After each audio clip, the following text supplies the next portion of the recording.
Good morning. All members will please come to the floor. All members, please come to the floor.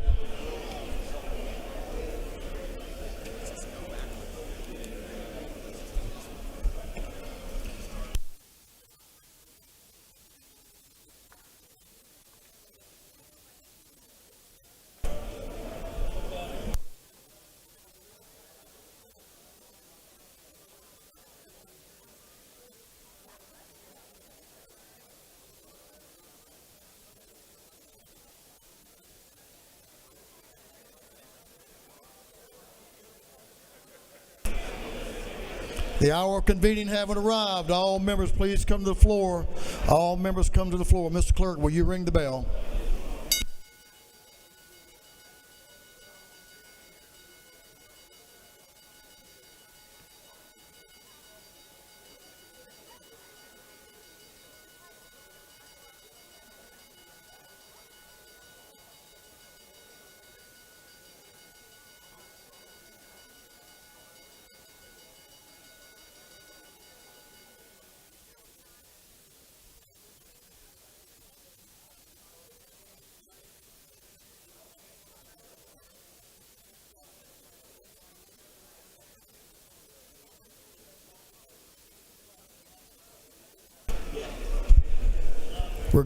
Well, good morning.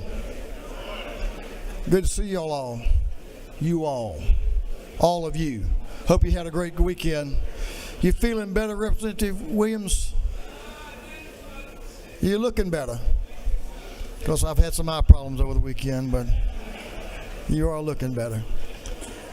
Glad to see all of you. We're going to have the morning roll call now. All members present will please vote green to signify their presence in the chamber. And Mr. Clerk, will you unlock the machines?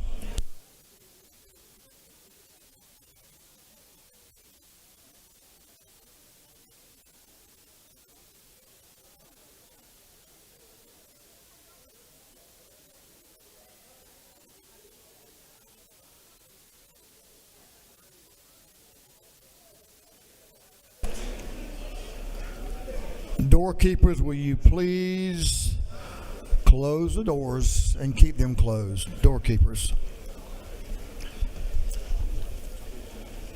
As is our custom, we will begin our day with scripture reading and prayer by our chaplain, after which we will pledge allegiance to the flag of our country. Our chaplain this morning will be introduced by the lady from the 70th House District, Representative Chair Lady Lynn Smith. Representative Smith.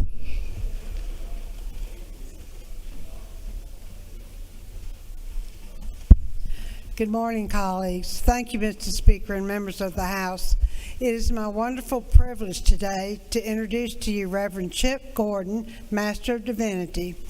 After learning about the mission of Cancer Treatment Centers of America, CTCA, which is the first name you know about Newnan, Georgia, Pastor Chip Gordon, Director of Pastoral Care, was instantly impressed. He knew right away that he wanted to be part of the team since CTCA was purchased by the City of Hope Cancer Center. Reverend Gordon continues to serve patients, their caregivers, and the staff he has been for the past 13 years. And I know several of you in this room have been to either CTCA or City of Hope. Part of the team is Ray Williams right here, and he's our go-to person if we have any needs. Chip earned a Master of Divinity from Southwestern Baptist Theological Seminary in Fort Worth, Texas, and a bachelor's degree in speech communication from Auburn University. Throughout his more than 30 years of ministry experience, he has served as youth pastor, senior pastor for various churches in North Carolina, Alabama, and Georgia. Chip served as the North American Mission Board church planner, planting a church in Henry County, Georgia. At the time, Henry County was one of the fastest growing counties in the U.S.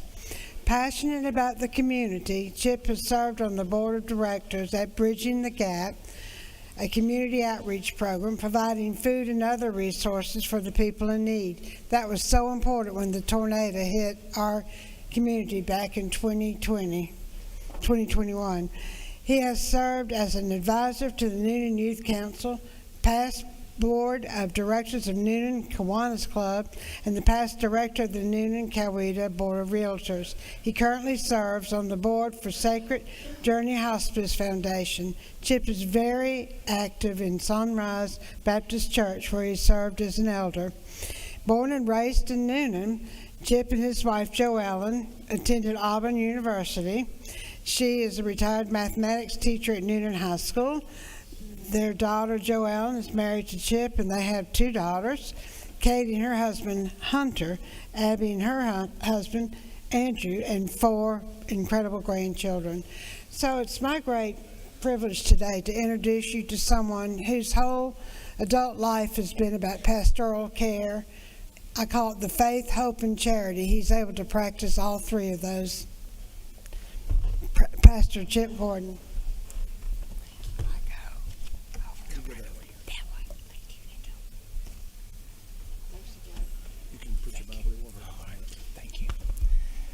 Well, thank you, Representative Smith and Mr. Speaker.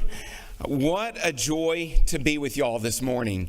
As I begin, I would like for you to do something. I would like for you to look around at the people near you. Just take a moment to look around. They don't look like you. They don't act like you. They don't talk like you or have your background. We are all different. You know, friends, I love the fact that God knit each one of us together. We are fearfully and wonderfully and uniquely made. Now, last week I had a dream about being here. There were many people around, and then someone came up to me and told me, we just need to hear about unity. And then I woke up. So that night, I decided that I believed that was what the Lord wants me to talk about today. Henry Blackaby said, God speaks through the Bible, prayer, circumstances, and the church to reveal himself, his purposes, and his ways. Unity and peace are central themes throughout the Bible. We may not always agree with one another, but one thing you can agree on is that you are here to serve the people of this great state and to do what is best for the state of Georgia. We are told in Psalm 133, verse 1, how good and pleasant it is when God's people live together in unity. Romans 14:19 tells us, let us therefore make every effort to do what leads to peace. When you stop to think about it, you are either a peacemaker or a troublemaker. You might want to ask yourself, am I a spoon in a bowl of discontent? Do I stir things up? Friends, peacemaking is not always popular.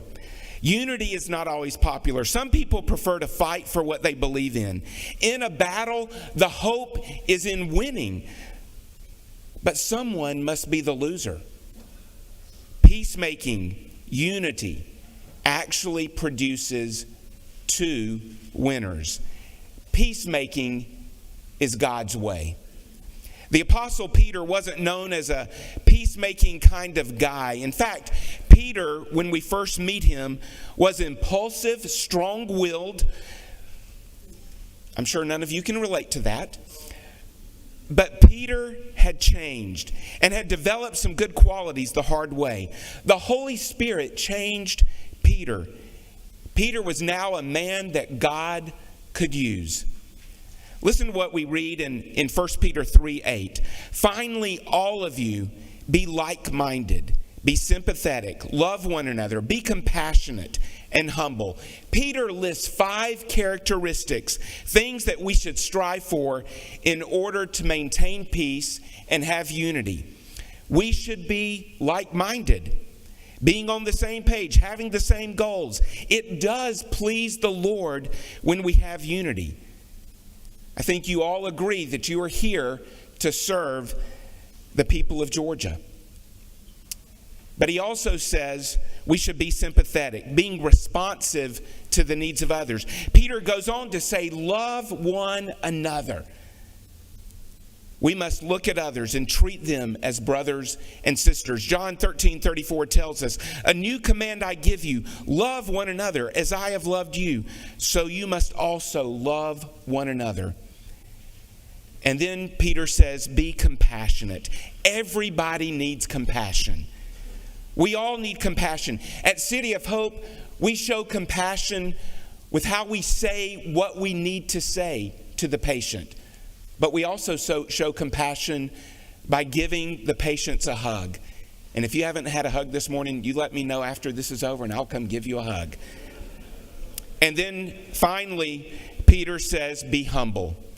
Colossians 3:12 reminds us, therefore, as God's chosen people, holy and dearly loved, clothe yourselves with compassion, kindness, humility, gentleness, and patience. Friends, this morning, ask yourself, how can I be a peacemaker?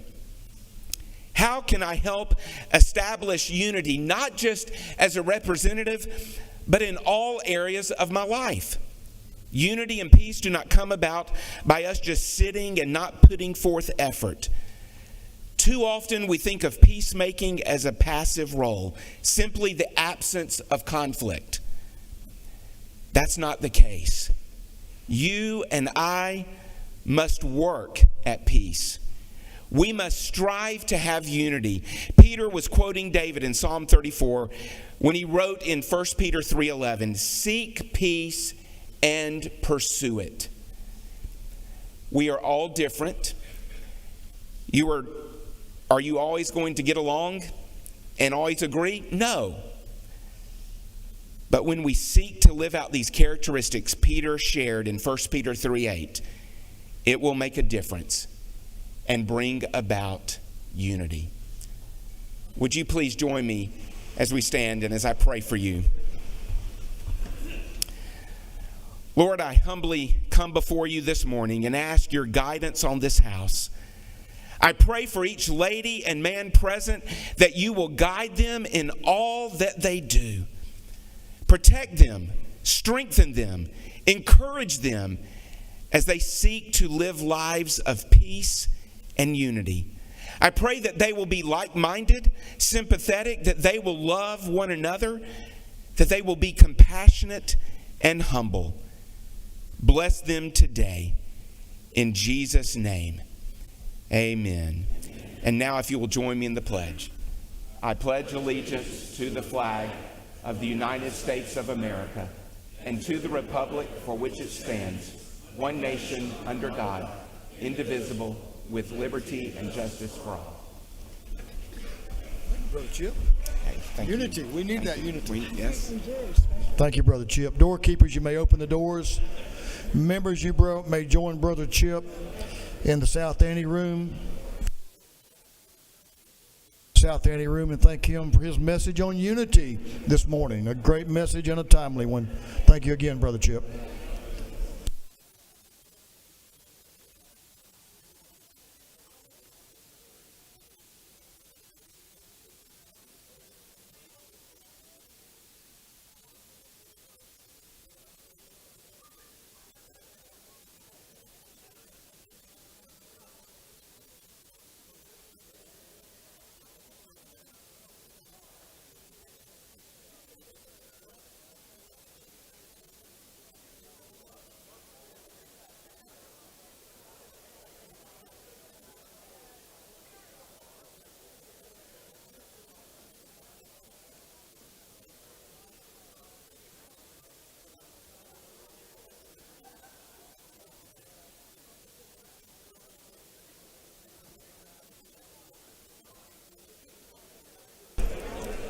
Members, our doctor of the day is brought to us by Representative Park Cannon.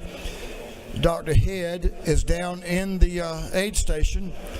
If you need the doctor's services, be sure and join Dr. Head, and also thank her for her service.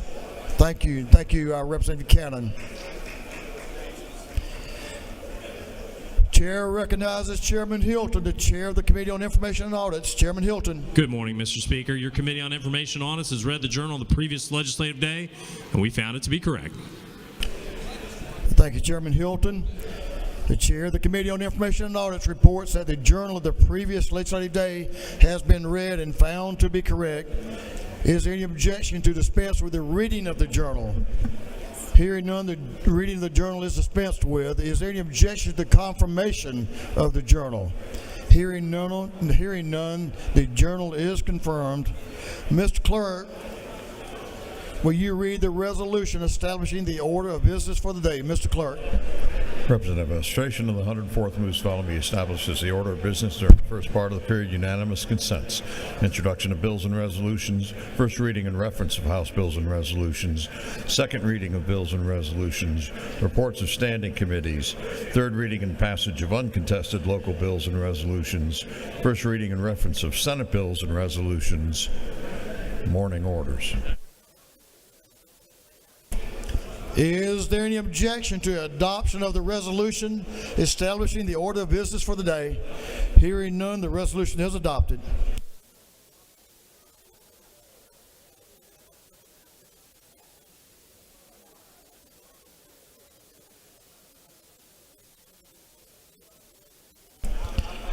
First reading the bills and resolutions, the clerk will read. House Bill 811 by Representative LaHood of the 175th, Corbett of the 174th, Burchett of the 176th, and Sharper of the 177th. Bill be titled Act to provide a homestead exemption from Lowndes County School District ad valorem taxes.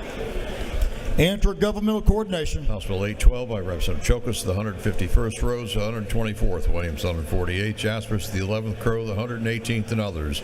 Bill be titled Act to amend Part 2 of Article 1 of Chapter 2 of Title 80 of the Official Code of Georgia Annotated related to state building, plumbing, and electrical codes. Governmental affairs. House Bill 813 by Representative LaHood of the 175th, Corbett of the 174th, Burchett of the 176th, and Sharper of the 177th. Bill be titled Act to provide a homestead exemption from Lowndes County School District ad valorem taxes. Intergovernmental coordination. House Bill 814 by Representative LaHood of the 175th, Corbett of the 174th, Burchett of the 176th, and Sharper of the 177th. Bill be titled Act to provide a homestead exemption from Loudoun County ad valorem taxes. Intergovernmental coordination. House Bill 815 by Representative LaHood of the 175th, Corbett of the 174th, Burchett of the 176th, and Sharper of the 177th. Bill be titled Act to provide a homestead exemption from Lowndes County ad valorem taxes. Intergovernmental coordination. House Bill 816 by Representative Rhodes of the 124th. Bill be titled Act to create the Greene County Public Facilities Authority. Intergovernmental coordination. House Bill 817 by Representative Dickey, the 134th, Meeks of the 178th, and Dawson of the 65th. The bill be titled Act to amend Article 1 of Chapter 6 of Title 4 of the Official Code of Georgia Annotated relating to livestock dealers. Agriculture and Consumer Affairs. House Bill 818 by Representative Martin of the 49th, Leverett of the 123rd, Galt 38th, Blackman of the 146th, and Evans the 57th. Bill be titled Act to amend Chapter 23 of Title 47 of the Official Code of Georgia Annotated relating to the Georgia Judicial Retirement System. Retirement. House Bill 819 by Representative Washburn of the 144th. The bill be titled Act to authorize the governing authority of Jasper County to levy an excise tax. Intergovernmental coordination. House Bill 820 by Representative Washburn of the 144th. The bill be titled Act to provide a homestead exemption from Jasper County School District ad valorem taxes. Intergovernmental coordination. House Bill 821 by Representative Gamble the 15th, Scoggins the 14th, Lumsden of the 12th, Hitchens the 161st, Seaball the 34th, and others. Bill be titled Act to amend Article 1 of Chapter 6 and Title 17 of the Official Code of Georgia Annotated relating to general provisions relative to bonds. Judiciary non-civil. House Bill 822 by Representative Lumpton of the 83rd and Lim of the 98th. The bill be titled Act to amend Article 1 of Chapter 19 to Title 15 of the Official Code of Georgia Annotated relating to attorneys generally. Judiciary. House Resolution 685 by Representative Saints of the 180th, Taylor of the 173rd, Jones of the 47th, Oliver of the 84th, and Ballard of the 147th. A resolution creating a House Study Committee on Mental Health Workforce Development. Health. House Resolution 711 by Representative Irwin of the 32nd, Wade of the 9th, Dubnik of the 29th, Chokus of the 151st, and Cannon of the 172nd. A resolution creating a House Study Committee on Student Attendance in Pre-K through 12 Education. Education. House Resolution 711 by Representative Senate Bill 328 by Senator Strickland of the 42nd, Davenport of the 17th, Williams of the 25th, and Jones of the 10th. Bill be titled an act to amend an act creating a state court of Henry County. Intergovernmental coordination. Senate Bill 329 by Senator Strickland of the 42nd, Davenport of the 17th, Williams of the 25th, and Jones of the 10th. Bill be titled an act to amend an act providing supplements to the salaries of the judges of Superior Court. Intergovernmental coordination. That completes first readers.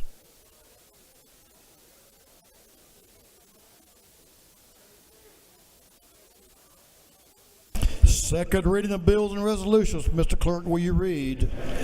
House Bill 799 by Representative Deloach of the 176, a bill to amend an act providing for the election of the Board of Education of Long County. House Bill 800 by Representative Tarvin of the 2nd and Powell of the 33rd, a bill relating to insurance of motor vehicles and traffic. House Bill 801 by Representative Deloach of the 167th, a bill to amend an act to recreate and establish the Board of Commissioners of Long County. House Bill 802 by Representative Kelly of the 16th, a bill to authorize the City of Cedartown, Georgia, to exercise all redevelopment and other powers under the Redevelopment Powers Law. House Bill 803 by Representative Hatchett of the 155th, a bill to provide a homestead exemption from City of Dublin Independent School District ad valorem taxes. House Bill 804 by Representative Holly of the 116th, Dawson of the 65th, Bell of the 75th, Fry of the 122nd, Davis of the 87th, and others. A bill relating to purchase, possession, manufacture, distribution, or sale of controlled substance or marijuana and penalties. House Bill 805 by Representative Hatchett of the 155th, a bill to provide a homestead exemption from City of Dublin Independent School District ad valorem taxes for educational purposes. House Bill 806 by Representative Rhodes of the 124th, a bill to provide a homestead exemption from Oglethorpe County School District ad valorem taxes for educational purposes. House Bill 807 by Representative Thomas of the 21st, Parsons of the 44th, Carson of the 46th, Byrd of the 20th, Ridley of the 22nd, and others, a bill to amend an act providing a homestead exemption from all City of Woodstock ad valorem taxes for city purposes. House Bill 808 by Representative Carson of the 46th, Powell of the 33rd, Crow of the 118th, a bill relating to the Employees Retirement System of Georgia. House Bill 809 by Representative Carson of the 46th, Hitchens of the 161st, Powell of the 33rd, Thomas of the 21st, Crow of the 118th, and others, a bill relating to speed restrictions. House Bill 810 by Representative Jaspers of the 11th, Hawkins of the 27th, Taylor of the 173rd, Stevens of the 164th, Newton of the 127th, and others, a bill relating to regulation and licensure of pharmacy benefit managers. House Resolution 653 by Representative Osteen of the 169th and Burchett of the 176th, a resolution recognizing the United States military veterans and dedicating a highway in their honor. House Resolution 654 by Representative Lupton of the 83rd, Lamb of the 98th, Campbell of the 35th, Cannon of the 58th, a resolution commending Community Estra L.A. House Resolution 655 by Representative Powell of the 33rd, Blackman of the 146th, Stevens of the 164th, a resolution creating the House Study Committee on Gaming in the State of Georgia. House Resolution 656 by Representative Malalier of the 59th, Anderson of the 10th, Oliver of the 84th, Williamson of the 112th, Hughley of the 141st, a resolution creating the House Study Committee on expanding home ownership opportunities for Georgians.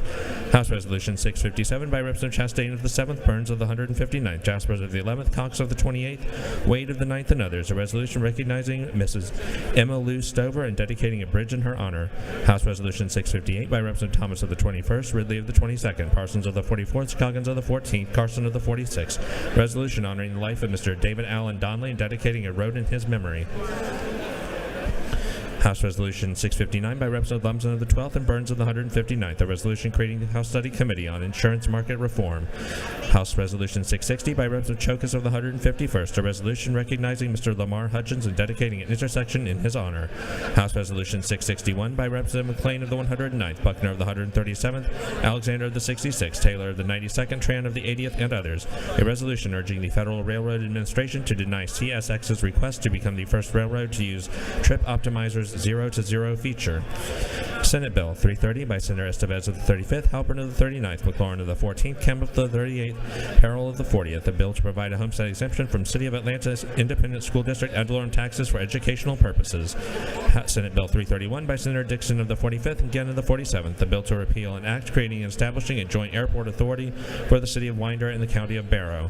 Senate Bill 333 by Senator Moore of the 53rd, a bill to provide a homestead exemption from City of Chickamauga Independent School District ad valorem taxes for educational purposes. Senate Bill 334 by Senator Moore of the 53rd, a bill to provide a homestead exemption from City of Tryon Independent School District ad valorem taxes for educational purposes. Senate Bill 335 by Senator Moore of the 53rd, a bill to provide a homestead exemption from Chattooga County School District ad valorem taxes for educational purposes. Senate Bill 336 by Senator Moore of the 53rd, a bill to provide a homestead exemption from Dade County School District ad valorem taxes for educational purposes. Through second readers.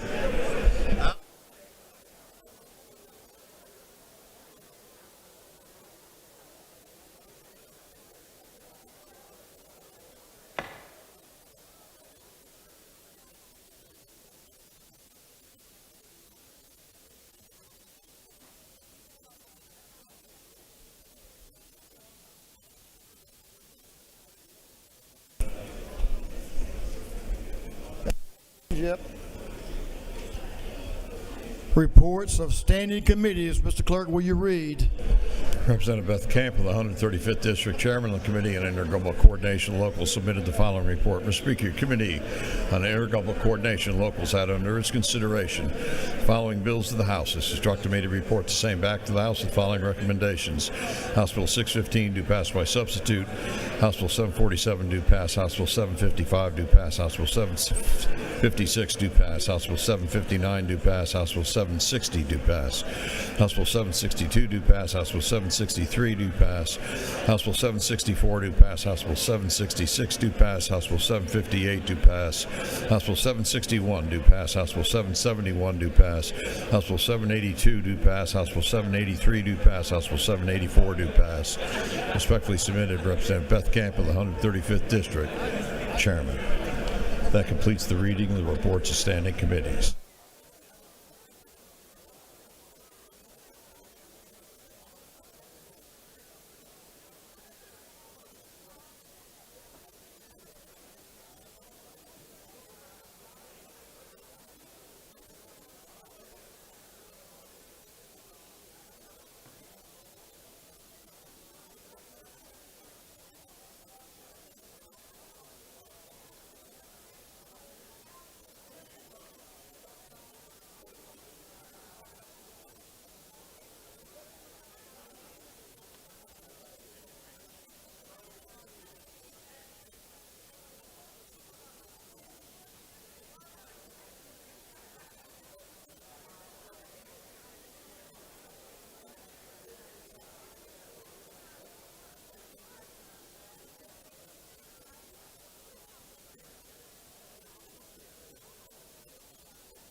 Members, we have a local calendar this morning. You may want to get close to your seats. I hope you've all reviewed it. There are 6 bills on our local calendar that relate to homestead exemption and require a 2/3 roll call vote for passage. We'll have the third reading and passage of the uncontested local bills. If there is no objection, we will vote on the local calendar as a whole with a recorded vote. Hearing none is so ordered.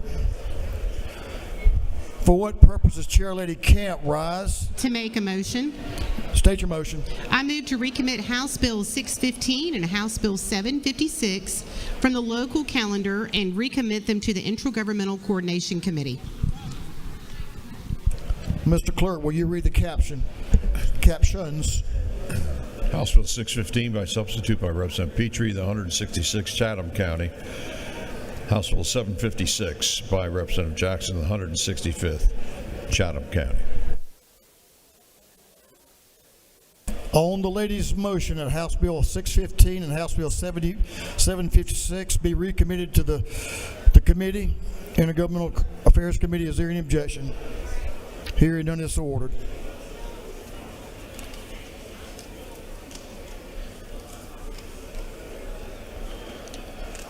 Mr. Clerk, will you read the local calendar without House Bill 615 and House Bill 756?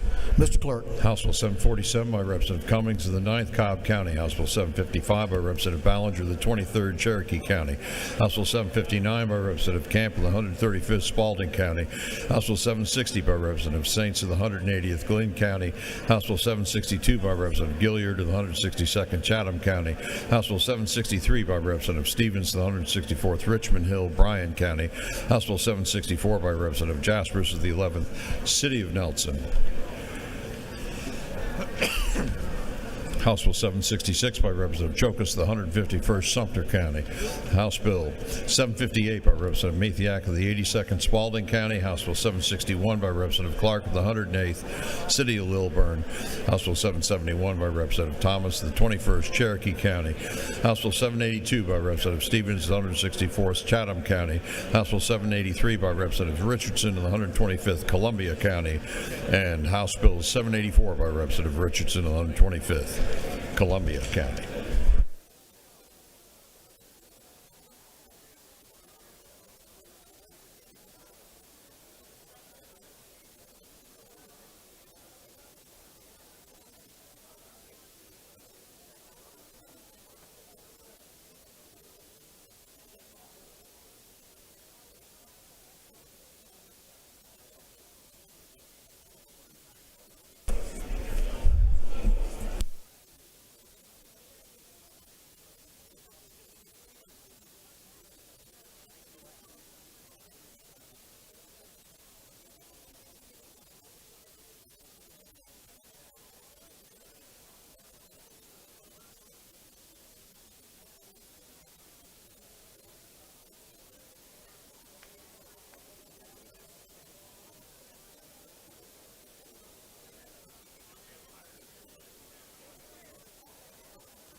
Is there any objection to the previous question being ordered on the local calendar?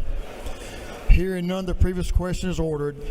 Is there any objection to agreeing to the report of the committee, which was favorable to the passage of the bills? Hearing none, the report of the committee is agreed to. Shall these bills now pass?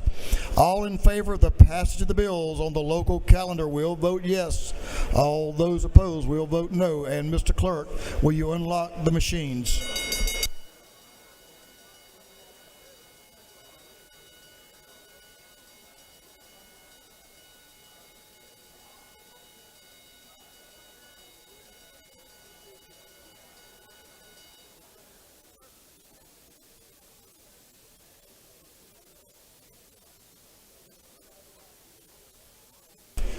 Have all members voted? All members voted.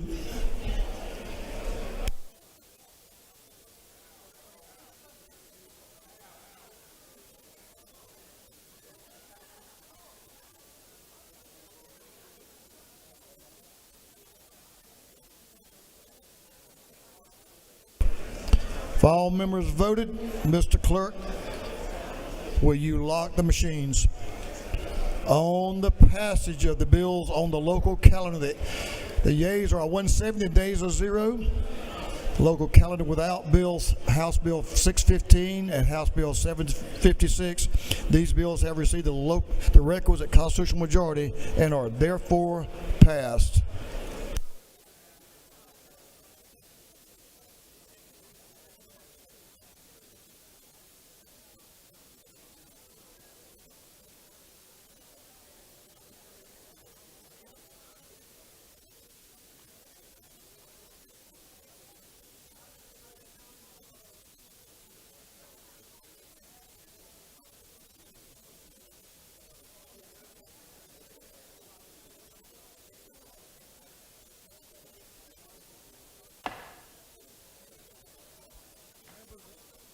Members, if you'll come to order, we have an invite resolution this morning. I'm going to ask all members to please come to order. We're recognizing a very accomplished Georgian today, someone who's very diligently working, doing his job.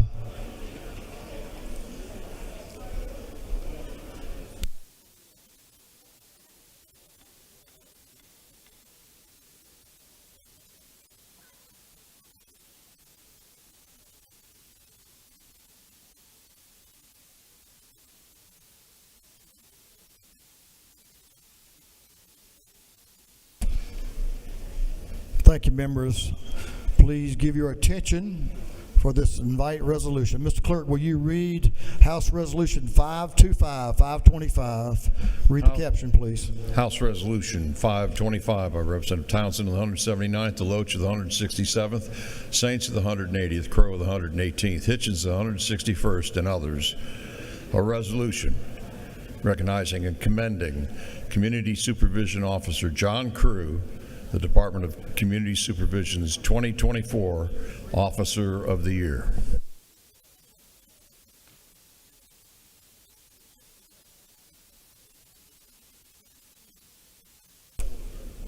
It's good to have John Crew here with us today. Representative Rick Townsend is recognized to speak to our resolution. Representative Townsend. Thank you, Mr. Speaker, colleagues. This is an honor. I've gotten to know John now for a little while, and he's an amazing person. He is being honored today as the Department of Community Supervision's Officer of the Year in the state of Georgia. He is a Brunswick person from Detroit. He's got his family here. He served the state over 24 years. He works with a drug court back home. He works with mental health people who are going through a mental health crisis down there. He works with them. He's done amazing things on our Brunswick Judicial Circuit. We are joined today by his aunt, Dr. Dorothy Jenkins, retired school psychologist, and she's amazing. I've talked to her, and I'm like, oh gosh, we got to talk education. She's amazing. He's got his cousin here, who's also a teacher, strong family, believe in education. They serve their community. That's what stands out about Officer Crew. He serves his community. He's well loved.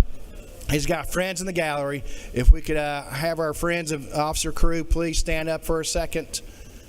Friends of Officer Crew, let's recognize them as well. A lot of these people, including a friend of mine, Greg Judon, drove from Brunswick, Georgia, to help recognize Officer Crew. He's an amazing man. Also got a little bit extra. I kind of surprised Officer Crew on this. Judge Stephen Kelly, a lot of people know here. He's from back home. He talked about how he's instrumental in the drug court.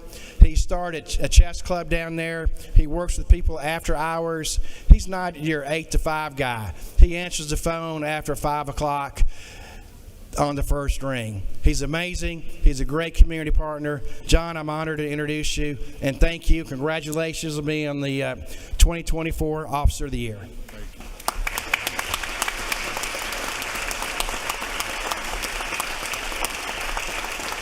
Thank you, Speaker. I appreciate that. Yes,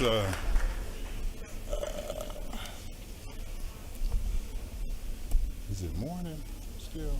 It's still morning. It's still good morning. I had to make sure it was still morning. This is kind of surreal right now, so I appreciate your time, and I want to express my fervent gratitude to Speaker Burns and Representative Townsend for their invitation and sponsorship.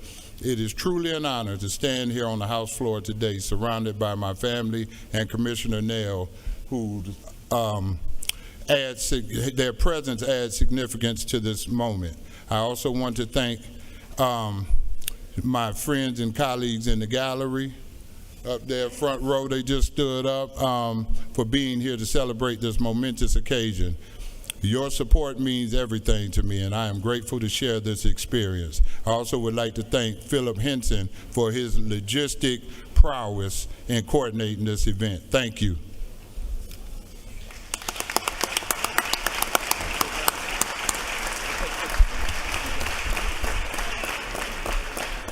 Commissioner, you got a good one here. John, I'm glad to see you brought your own fan club with you. That's pretty strong. So thank you for the work you do. Thank you, Commissioner, for the work your team does, working with Georgians, and a great mission to help people in so many different ways. So thank you for that, and we're glad to have y'all. And what a family in education and helping folks down in the Brunswick area. We appreciate you all. Thanks for being here. Congratulations, and keep up the good work. Yes, sir. Thank you so much.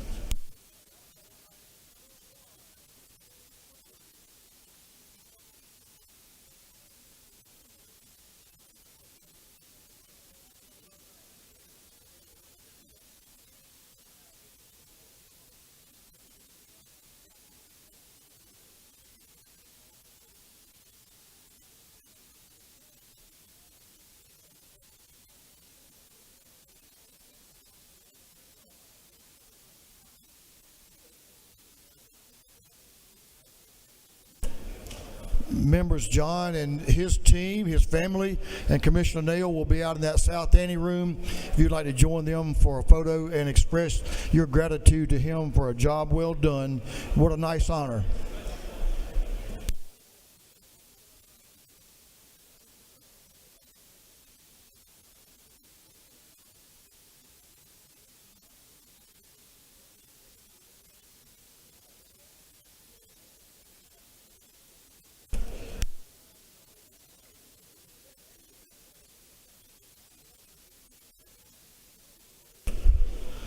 Members, we'll move on to morning orders.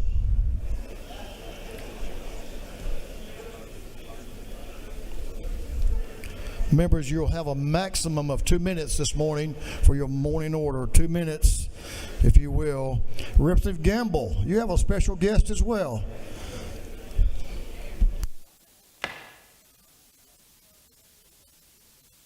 Representative Gamble is going to introduce very fine gentleman, a former member of this House. So give Representative Gamble your attention. Representative Gamble, morning order. Thank you, Mr. Speaker. I appreciate the opportunity to be up here this morning. We have a very distinguished guest with us, the Honorable Dr. John Johnny Savage, born on April 16, 1934. He's about to turn 91 here in a few short days. He graduated from Emory Dental School in 1959. He joined the United States Navy Dental Corps. He was first stationed in Jacksonville. He also has a law degree from Emory. After requesting global assignment, he was stationed aboard the USS Glacier, an icebreaker supporting Operation Deep Freeze. This operation provided logistical support and assisted in research missions in Antarctica. He even has a glacier named after him called the Savage Glacier.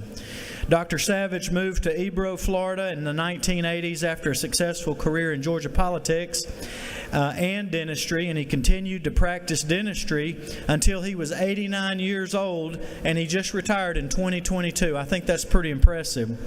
He served for 3 terms in the Georgia House of Representatives. In 1974, he ran for lieutenant governor against then Zell Miller, and has pretty interesting stories about that. When he ran for lieutenant governor, he had an important driver named then David Ralston, who later became Speaker. David Ralston was his driver in that campaign. Dr. Savage has a story captured by this book, Johnny and Jasbo. It's a true story about his relationship with Otis Jasbo Eigner, who became the first black male dental hygienist in the United States. His mother was Mildred, his sister was Nora, and unfortunately he lost a son recently, Mark, that passed away, and of course we remember Mark today as well. But through his life and dedication to service and leadership in dentistry, in the military, and politics, and his mentorship of so many people, he has made a significant impact. And I'm going to close with this because I know I've run out of time. But he also was the dentist for Speaker Murphy. He was the dentist to Reverend Martin Luther King Sr., Daddy King. And he has so many wonderful stories. But he's joined today by 12 people that drove all the way from Florida to recognize him today. And I want them to stand in the gallery because they've driven a long way. Sister Milligan, Levi Parker, my friend Ben Lee.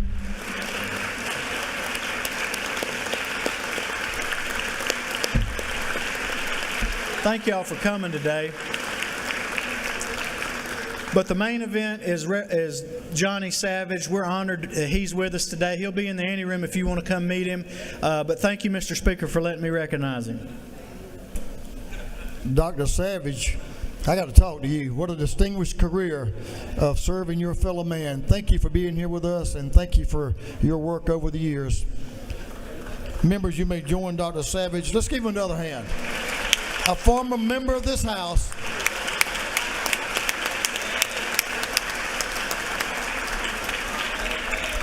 Friends and family who traveled to be here today, we appreciate that, and I know he does as well. Thank you, and safe journeys back home when you head back home. Thank you, Representative Gamble. Representative Lupton, you're recognized for a morning order.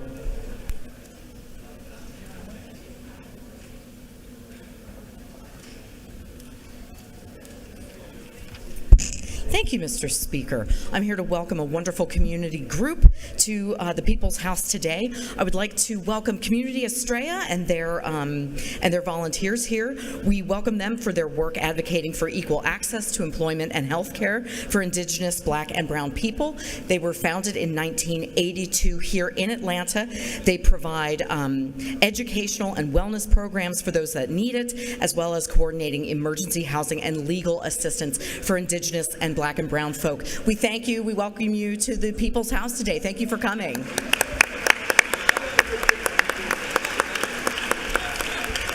Thank you, Mr. Speaker.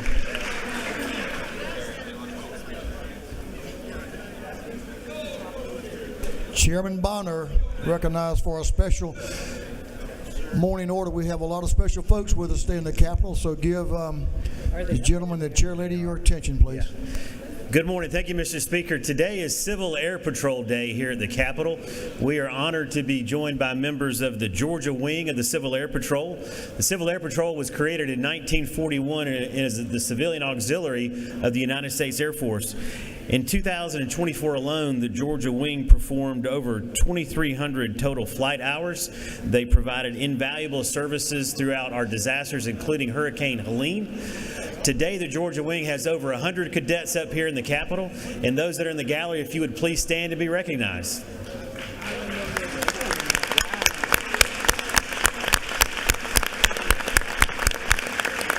Thank you, Mr. Speaker.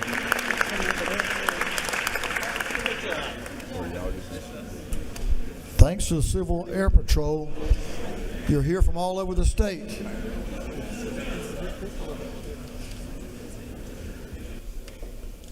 We appreciate what y'all do and y'all's dedication to flight and to your neighbors as well. Thank you for that. Good to have y'all. Chairman Rhodes is going to recognize some great schoolers here. Chairman Rhodes. Thank you, Mr. Speaker, and Representative Griffin. I want to come up here. We have a great group of young people today. The 8th grade class from John Millage Academy, led by Miss Susan Avra, which today is her birthday, and Miss Connolly. I want to thank y'all for bringing them up here. They're up here learning and seeing their state government at work today, and this is a really, really special group of kids. But one of these kids, I want to take this chance to embarrass him, is my baby boy, Lane Rhodes. Lane. step on out so we can embarrass you and see your red face. But that's the 8th grade class from John Millage Academy. Y'all welcomed into the Capitol. Thank you. Thank you, brother. Oh, yeah. So we're going to have them down to take pictures. They're going to join me. Yeah, okay. Good to have y'all.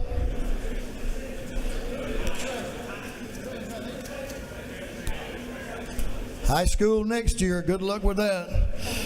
Good to have y'all in the People's House. Representative Cummings, Representative Terry Cummings is recognized for a morning order, and friends. We back.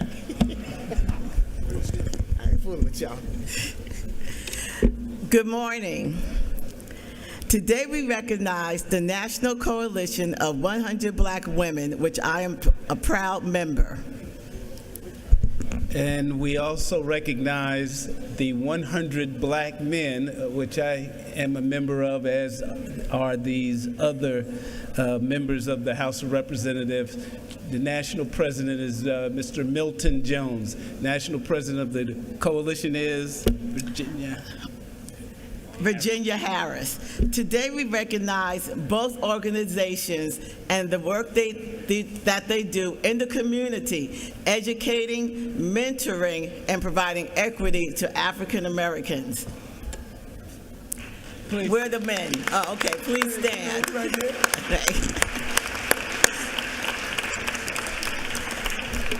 Thank you, Speaker. I yield the well. Thank you, Representative Cummings. Come down to the anteroom, to my right. I'll tell them to come down to the 3rd floor and come over here, and you can come in that South Ante room, and you can have some photos made and join Representative Cummings in that South Ante room. Gentlemen and ladies, I'm going to ask you to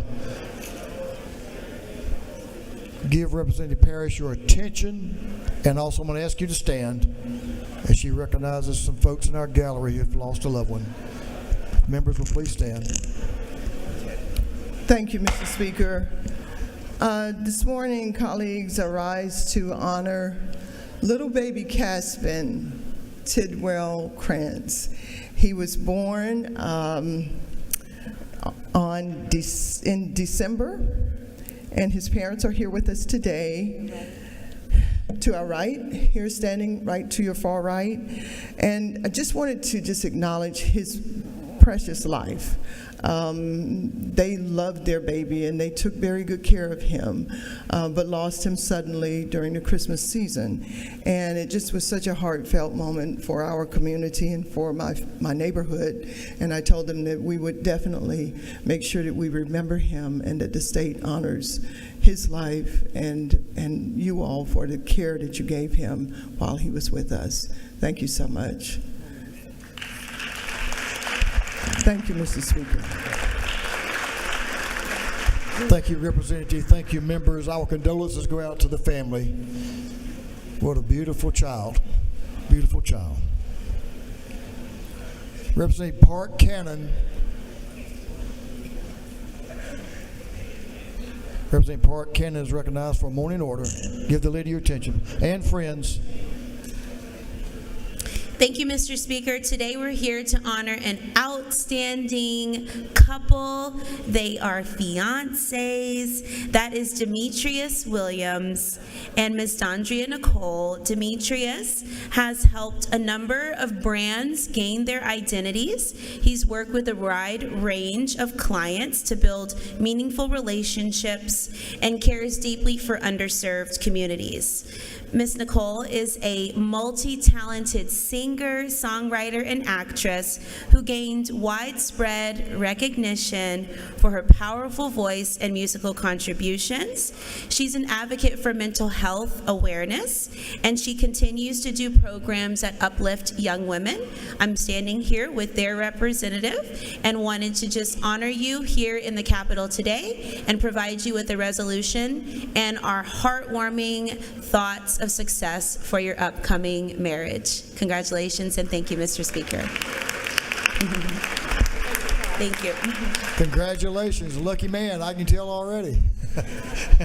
And I know you know it. Thank you for y'all's involvement, and thanks for sharing your talent as well. And the best of luck to you in your future. Good to have y'all here today. Representative Beckles, ladies recognized, and she has some friends that will join her. Ladies recognized. Thank you, Mr. Speaker. Good morning, everyone. I rise today to introduce to you the Student Council of Summerall Middle School. This talented group is dedicated to fostering a positive and an inclusive environment for every student. They come from our 6th, 7th, and 8th grade students. They are led by Dr. Edie Reen, Roxy Smith, Sarah Allen, Ali Tongo, Anna Lillard, and Rhonda Perry. If you could please stand, Summerall Middle School Leadership Council. There you go.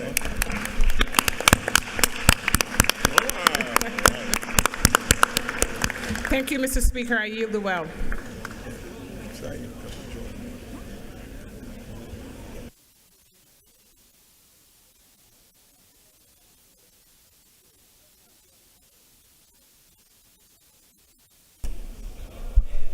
Representative Vance Smith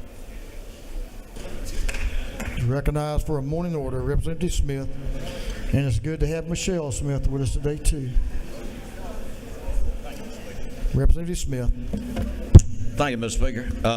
Ladies and gentlemen, this is kind of unusual for me, but I wanted to come up for just a second and kind of tell you that, you know, life is interesting. And a lot of things have transpired since last week when we left. First of all, I want to thank Michelle. She's sitting right over there. She's the love of my life right there. So there you go, baby. Stand up.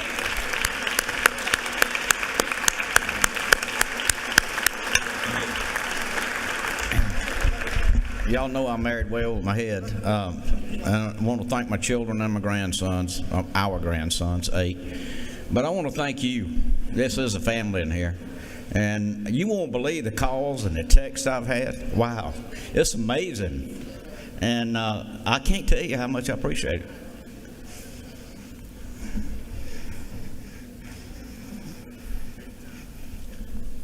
If you get the chance, read Jeremiah 29:11. For I know the plans I have for you, declares the Lord. Plans to prosper you and not to harm you, and plans to give you a hope and a future. Yes. Thank you. I love y'all, every one of you. Thank you very much, Mr. Speaker. That's all.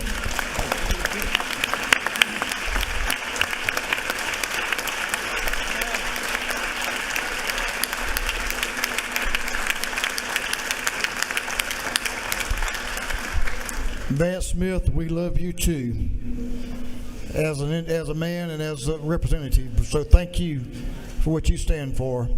And yes, Michelle is the best thing in your life, next to your children and grandchildren. But thank you for what you care about in your community, and thank you for caring about the people of Georgia. We appreciate you.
Members, the Smith family is going to step out in that South Annie room. If you want to go out and speak to them, be more than appropriate. And now would be the time.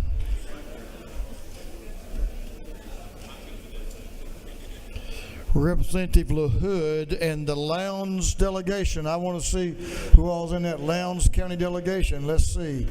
Representative Dexter, Representative Corbett, Representative Burchett. I want to give you guys plenty of room. Gentlemen, will suspend just for a moment.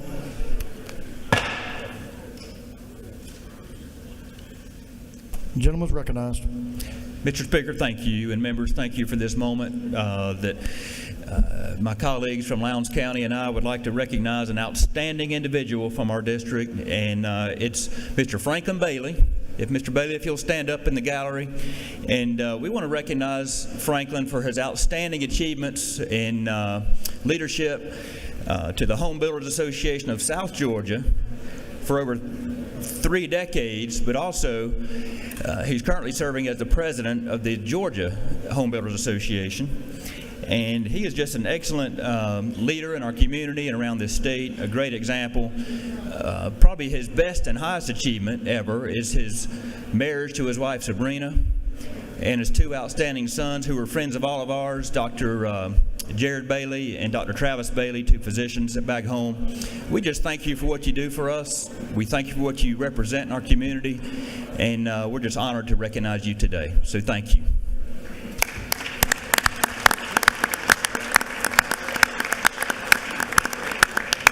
We've got this resolution to present to you, so if you'll meet us down here in the ante room, we'd love to get a picture with you. Mr. Speaker, yield the well.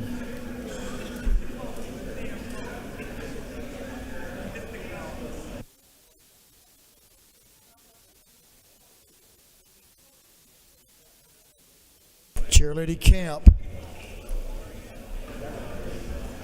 is recognized for a morning order. Give the lady your attention, please. Thank you, Mr. Speaker. I'd like to recognize Gordon State College. They were up in the gallery a little while ago. Gordon State College is here today. I believe they're going to be in room 216 from 11 to, I think, 1 o'clock today. Representative Mathiak set that up. We are honored Gordon State College is here. They're out of Barnesville, Georgia, but they actually service about 14 counties in central Georgia. So thank you for being here today. Thank you, Mr. Speaker. Gordon State, a really good school. Our colleague across the hall, Senator Max Burns, was president there for a while. They do a great job. We appreciate y'all recognizing them. Which room is that? 216? What time? Room 6. 11 to 1, Gordon State.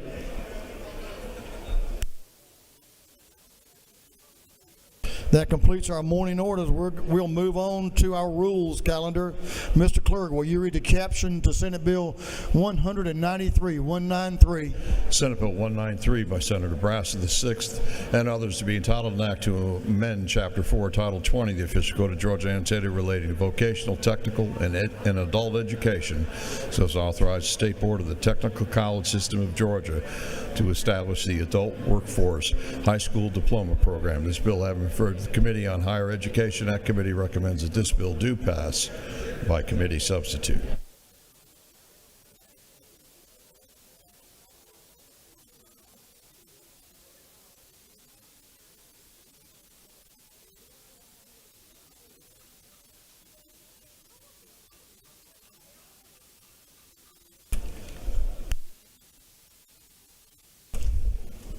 Representative Houston Gaines is recognized to speak to Senate Bill 193. Representative Gaines. Well, thank you, Mr. Speaker. Senate Bill 193 is a workforce development bill that ensures an opportunity for those aged 21 to 40 to go back and earn a high school diploma through technical college system where they were contract with accredited providers. And really it's a pay-for-performance model where these contractors would have to ensure that they actually get their diploma, where individuals going through the programs would get their diploma in order for the program to actually get paid in that regard. So this is all subject to appropriations. Happy to answer a question if there is one, Mr. Speaker. The gentleman has no questions. Thank you, Mr. Speaker. I yield the will. The gentleman is yielded the well. Is there any objection to the previous question being ordered? Hearing none, the previous question is ordered. Is there any objection to adopting the committee's substitute? Hearing none, the committee's substitute is adopted. Is there any objection to agreeing to the report of the committee, which was favorable to the passage of the bill?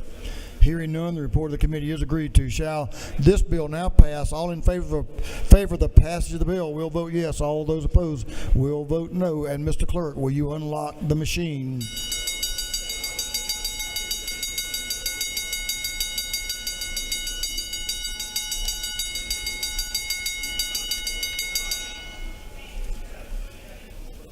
Have all members voted?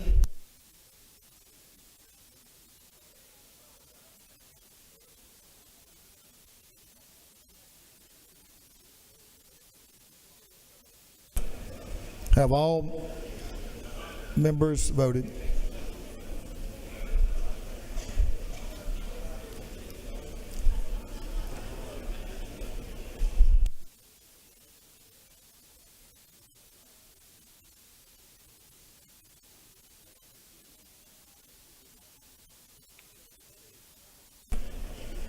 Have all members voted? If so, Mr. Clerk, will you lock the machine?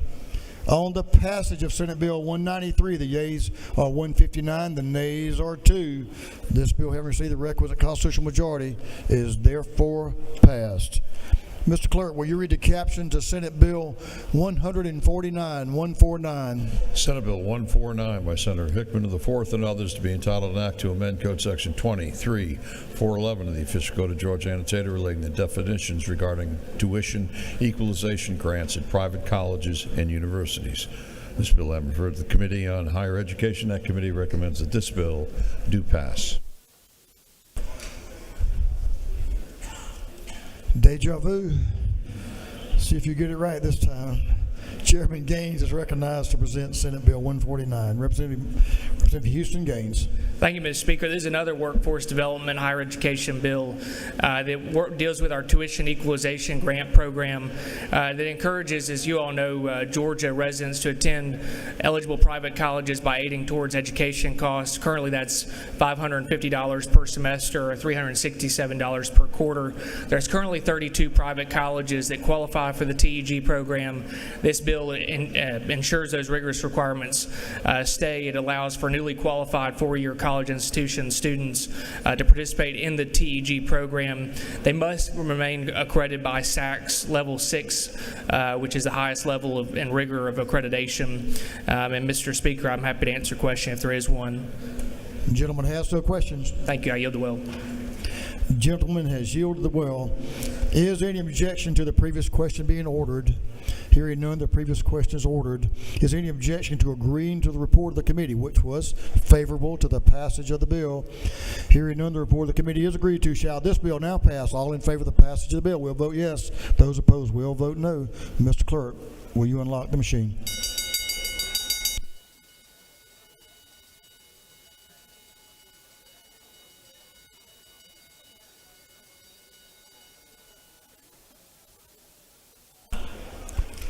Have all members voted?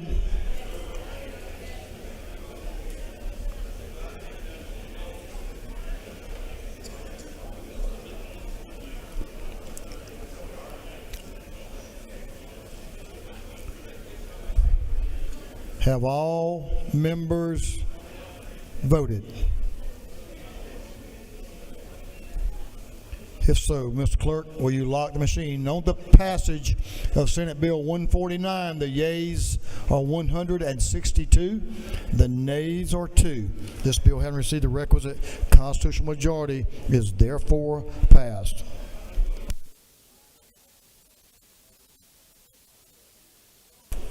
Mr. Clerk, will you read the caption to Senate Bill 123? Senate Bill 123 by Senator Kennedy, the 18th, and others to be entitled an act to amend Subpart 2 of Part 1 of Article 16 of Chapter 2 of Title 20 relating to compulsory attendance so as to update and revise provisions of the state's compulsory school attendance laws. This bill having referred to the Committee on Education. That committee recommends that this bill do pass. Gentleman from Gainesville, Chairman Dubnik, is recognized to present the bill. Chairman Matt Dubnik. Mr. Speaker, I appreciate it. Ladies and gentlemen of the House, Last year, our state faced a very unfortunate number that is now reality. 22.6% of our students were chronically absent in our public school system. That's not just a number, that represents 380,000 young people who missed at least 10% or more of the school year. The bottom line is education is our key to giving our students the next leg up in life, and the first step in achieving that is simply being present. Senate Bill 123 defines what chronic absenteeism is within code. And again, as I've referenced, that means that a student has missed 10% or more of the school year. While this is not going to fix chronic absenteeism, this is a step in the right direction. We're stating that if a district as a whole has a rate 10% or higher, they have to have an attendance review team. And if an individual school has a rate of 15% or higher, they also have to have a dedicated review team.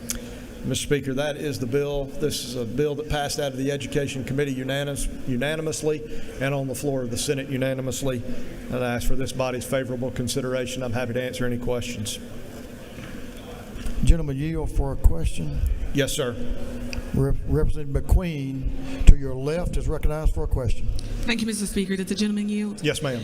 Can you talk about the role that the judicial part, the judges have to play in this? Because I know from experience, I've been in several systems where these teams are created and already exist, but that didn't have anything to do with the judges of the area. So can you talk about that piece, please? Sure. Thank you for the question. So that they already have that authority and oversight in other sections of our code, and so we're simply making that match from a truancy and an absenteeism standpoint where they're referenced in other places in the code, just keeping that consistent. Okay, thank you. Thank you. Gentleman yield for another question. Yes, sir. Representative Barnes, to your left again, is recognized for a question. Thank you, Chairman. Does this in any way criminalize the schools or the students? Will this in any way? No. Thank you.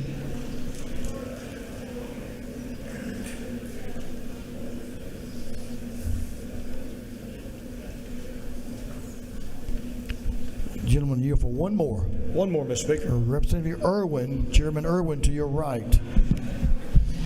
Thank you, Mr. Speaker. Does the gentleman yield? Yes, sir. Is it not true that in some students' cases, the best spot for them is at the school, not necessarily at their home environment?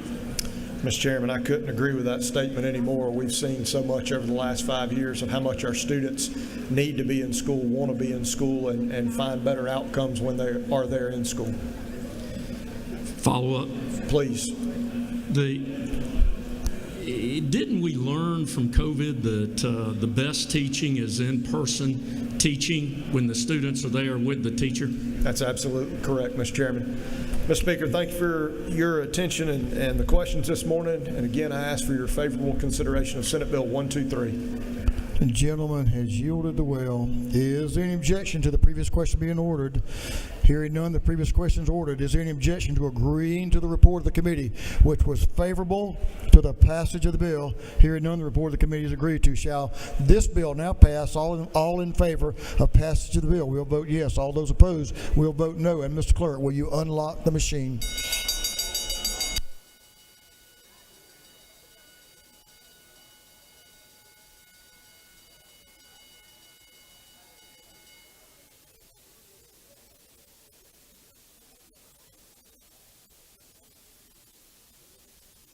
Have all members voted?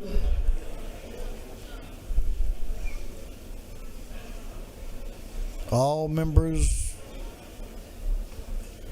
voted? If so, Mr. Clerk, will you lock the machine? On the passage of Senate Bill 123, the yeas are 160, the nay is 1. This bill, having received the requisite constitutional majority, is therefore passed. Mr. Clerk, will you read the caption to Senate Bill 112, 112? Senate Bill 112 by Senator Dixon of the 45th and others to be titled an act to amend Chapter 1 of Title 10 of the Official Code of Georgia annotated relating to selling and other trade practices so as to extend certain protections for consumers relative to warranties of HVAC systems and components of such systems. This bill having referred to the Committee on Agriculture and Consumer Affairs. That committee recommends that this bill do pass. Chairman John Corbett is recognized to present the bill. Representative Corbett. Thank you, Mr. Speaker. Members of the House, I bring before you Senate Bill 112. This deals with residential real property only. This bill was brought by the Conditioned Air Association of Georgia, which represents licensed HVAC contractors and suppliers across Georgia. SB 112 mirrors similar legislation that Florida passed in 2023 and has been viewed positively by consumers and the industry. This legislation does two things. It eliminates the registration requirements for these HVAC warranties to contractors and consumers. These registrations requirements are unnecessary burden that add extra work, and additionally, it often causes confusion on who is responsible for registering these systems. And then secondly, it protects the transferability of these warranties should there be a transfer of property prior to the expiration of the warranty. It follows the equipment and not the individual. This bill passed the Senate 55-0. It's a great consumer protection bill, and I would appreciate your favorable support. Mr. Speaker, that's the bill, and I'll stand for questions or yield the well. The gentleman has a question. If you'll yield, Representative Jasmine Clark to your left. Gentleman yield to the question from Representative Jasmine Clark. Thank you, Mr. Speaker. Does the gentleman yield? To the gentlelady, I do. So thank you so much for this bill. I think it is a very common sense, customer friendly bill. I guess my question is, without the registration, how will the warranty company know that, like, who the new homeowners are and that they are now eligible for protection under this warranty? Well, like I said, it follows the equipment and not the individual. It's with the serial number on that piece of equipment. That's how they track it. So they know a lot of times if you sell a home, you've got a 10-year warranty on your air conditioner, you've only been there 5 years, you sell it, they can go back and look at the serial number, and that's how they track the equipment. Thank you. Thank you for the question. Mr. Speaker, I yield the well and ask for your favorable consideration. The gentleman had no further questions, and he's yielded the well. Is there any objection to the previous question being ordered? Hearing none, the previous question is ordered. Is there any objection to agreeing to the report of the committee, which was favorable to the passage of the bill? Hearing none, the report of the committee is agreed to. Shall this bill now pass? All in favor of the passage of the bill will vote yes. All those opposed will vote no. And Mr. Clerk, will you unlock the machine?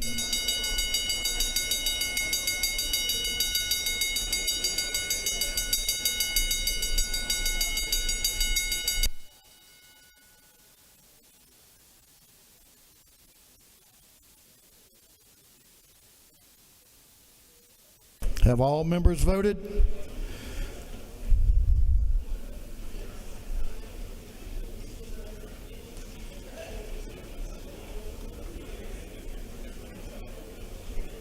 Have all members voted? If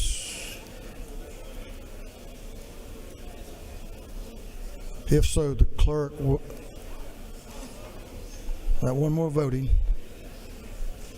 If so, the clerk will lock the machine.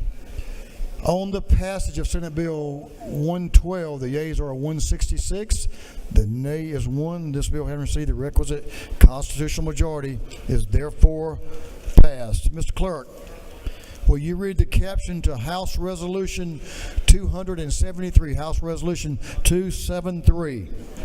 House Resolution 273 by Representative Hong of the 103rd and others, a resolution designated the city of Incheon, South Korea, as the sister city-state of the state of Georgia. This bill having referred to the Committee on State Properties and Community Affairs. That committee recommends that this resolution be adopted.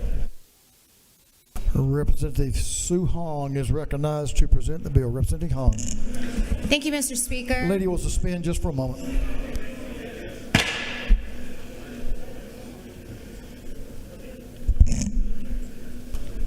Proceed. Thank you, Mr. Speaker. Colleagues, H.R. 273 will designate the city of Incheon in South Korea as a sister city-state of Georgia. As many of you know, many companies in South Korea have had good economic relationships here in Georgia. We will be having the mega plant and the Hyundai mega plant opening tomorrow as well, and many companies have invested in Georgia. And so this is just a appreciation to one of the cities in Korea and recognizing them as a city amongst many cities that are doing business here in Korea, here in Georgia with us. Incheon, just a quick overview, Incheon is the home of Incheon International Airport, which is the busiest and the most advanced airports in the world. And Incheon is recognized for its contribution to global engagement, commerce, and cultural exchange. So I would respectfully request everyone to vote favorably and allow us to present this to the city of Incheon. Thank you, Mr. Speaker, and I yield the well. Ladies yielded the will. She had no questions. City of Incheon, a big day tomorrow if we cut the ribbon down at the Meta plant, down in Representative Franklin's district, down in southeast Georgia. Great relationship with the country of South Korea. Many great investments here in our state. Is there any objection to the previous question being ordered? Hearing none, the previous question is ordered. Is there any objection to agreeing to the report of the committee, which was favorable to the passage of the resolution? Hearing none, the report of the committee is agreed to. Shall this resolution now be adopted? All in favor of the adoption of the resolution will vote yes. All those opposed will vote no. And Mr. Clerk, will you unlock the machine?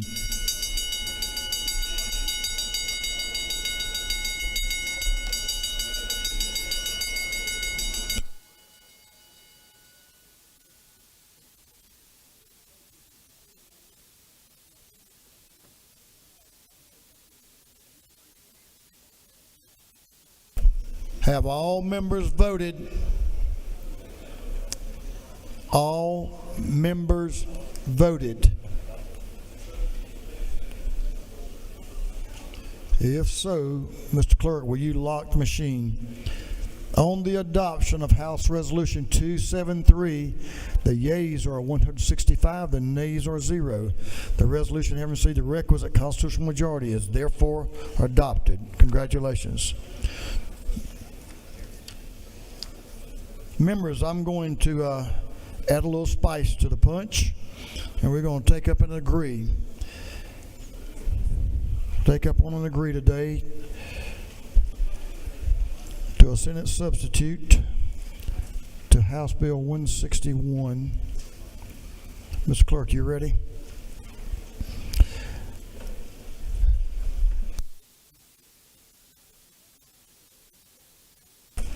Chairman Crowe is recognized for a motion.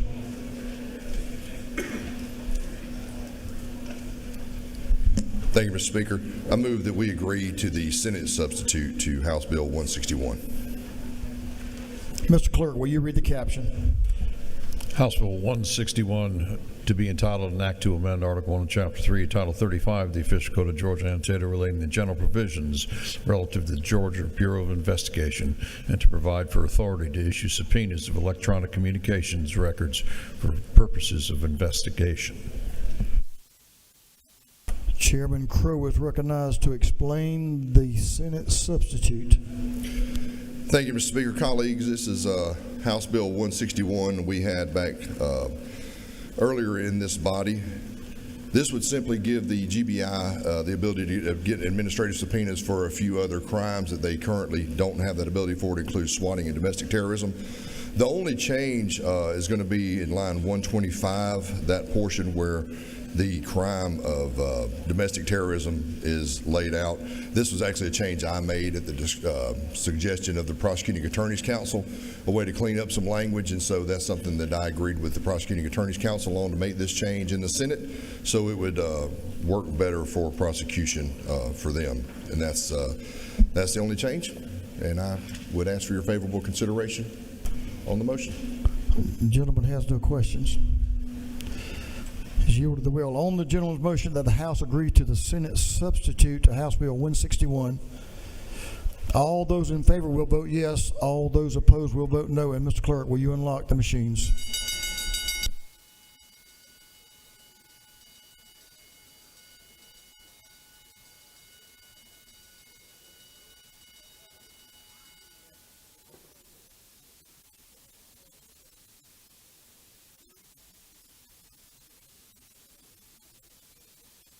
Have all members voted? All members voted? If so, Mr. Clerk, will you lock the machine? On the gentleman's motion that the House agree to the Senate substitute to House Bill 161, the yeas are 150, the nays are 18, and the House has agreed to the Senate substitute to House Bill 161, excuse me. Mr. Clerk, will you read the caption of Senate Bill 4242? Senate Bill 42 by Senator Hatchett of the 50th to be titled Act to amend Code Section 16.613 of the Official Code of Georgia annotated relating to penalties for violating Code Section 16.69 through 16.612 so as to repeal certain penalty provisions for the offense of prostitution, keeping a place of prostitution, pimping, and pandering. This bill having referred to the Committee on Judiciary Non-Civil, that committee recommends this bill do pass. Representative Hong is recognized to present the bill, Senate Bill 42. Thank you, Mr. Speaker. I bring you SB 42 on behalf of the First Lady. Thanks to the First Lady and the Grace Commission, this will be the 10th human trafficking bill that we will be presenting.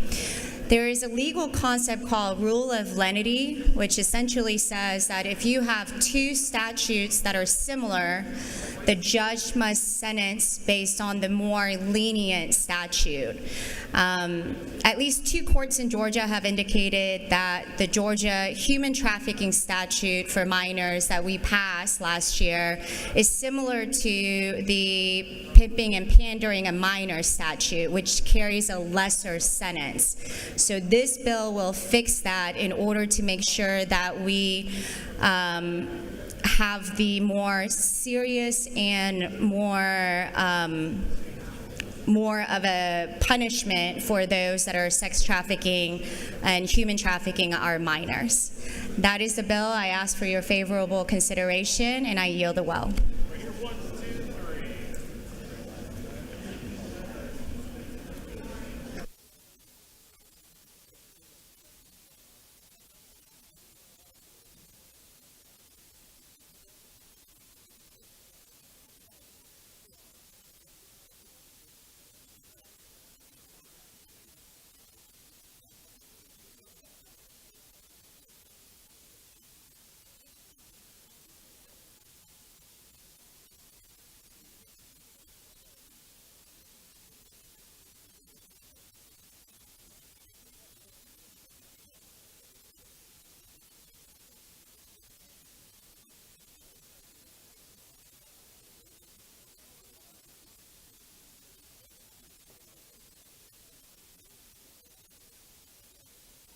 Lady had no questions. She's yielded the well. Is there any objection to the previous question being ordered? Hearing none, the previous question is ordered. Is there any objection to agreeing to the report of the committee, which was favorable to the passage of the bill? Hearing none, the report of the committee is agreed to. Shall this bill now pass? All in favor of the passage of the bill will vote yes. All those opposed will vote no. And Mr. Clerk, will you unlock the machine?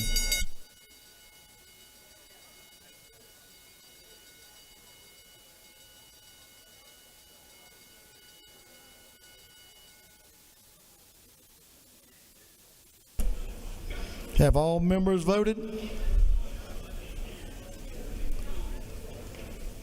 All members voted. If so, Mr. Clerk, will you lock the machine? On the passage of Senate Bill 42, the yeas are 169, the nays are 0. This bill, having received the requisite constitutional majority, is therefore passed. Mr. Clerk, will you read the caption of Senate Bill 110, 110? Senate Bill 110 by Senator Anna Duarte of the 31st and others to be entitled Act to amend Code Section 1511.2 of the Official Code of Georgia Annotated relating to definitions relative to the Juvenile Code so as to revise the definition of neglect and to provide for new definitions. This bill having been referred to the Committee on Juvenile Justice, that committee recommends that this bill do pass. You ready, sir? Chairman, you tell me you're ready all the time, aren't you? Anytime. There you go. Chairman Eddie Lumsden is recognized to present the bill. Chairman Lumsden. Thank you, Mr. Speaker, members of the House. I bring to you today Senate Bill 110. This is a bill that addresses the definition section of our Juvenile Justice Code and has the net effect of making Georgia's open-ended definition of neglect much more specific and fair. It gives Georgia families the right to let their children travel to and from school by walking, running, or bicycling, to travel to and from nearby commercial or recreational facilities, to engage in unsupervised outdoor play, and to be at home alone for a reasonable amount of time. It will allow parents to make these family decisions and makes it clear that the parent, not the government, determines when their child is of sufficient maturity, physical condition, and mental ability to avoid substantial risk of physical harm.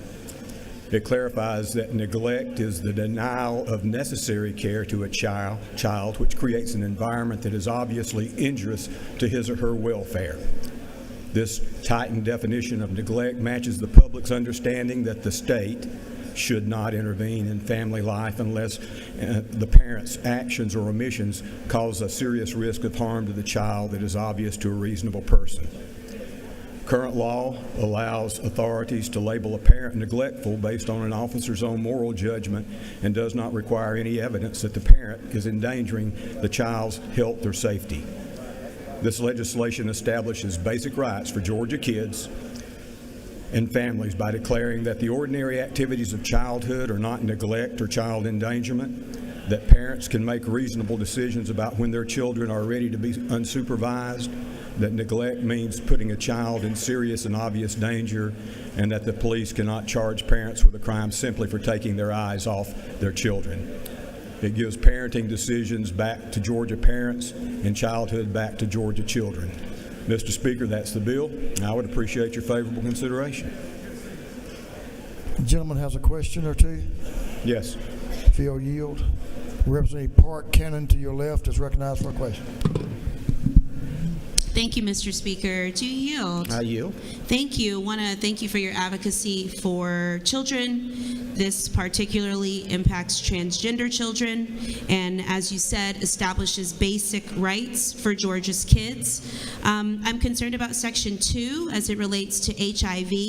Can you advise what this language does as it relates to HIV and children in Georgia? This was already code. This is nothing new, nothing in this bill that I see here in Section 2. Okay, as it goes over on the is amended as using the term independent activity and neglect. I think it speaks for itself as you read it. Further inquiry? Yes. Because my question was not at all answered, could you try to answer the question? What does line 42, line 48 do? It says it shall not be a violation for a custodian to permit a child to engage in one or more independent activities. So what is your question? What does this do? If it's easy for me, can you just extrapolate as since used it's in your the bill? subsection, the term independent activity, legal custodian, and neglect shall have all the same meanings as provided in the previous code section, which is already there. Gentleman, yield for another question? Yes. Representative Fry to your left is recognized for a question. Thank you, Mr. Speaker. Does my friend yield? Yes, sir.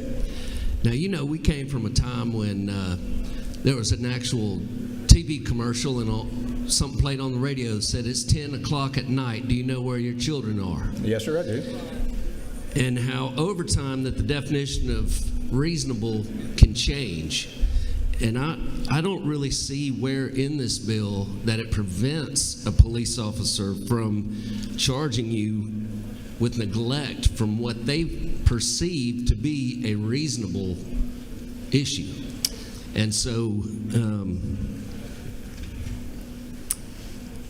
isn't it true that we were judged differently when we were little than they are today, and that this could potentially provide problems for parents the way it's written in its current form?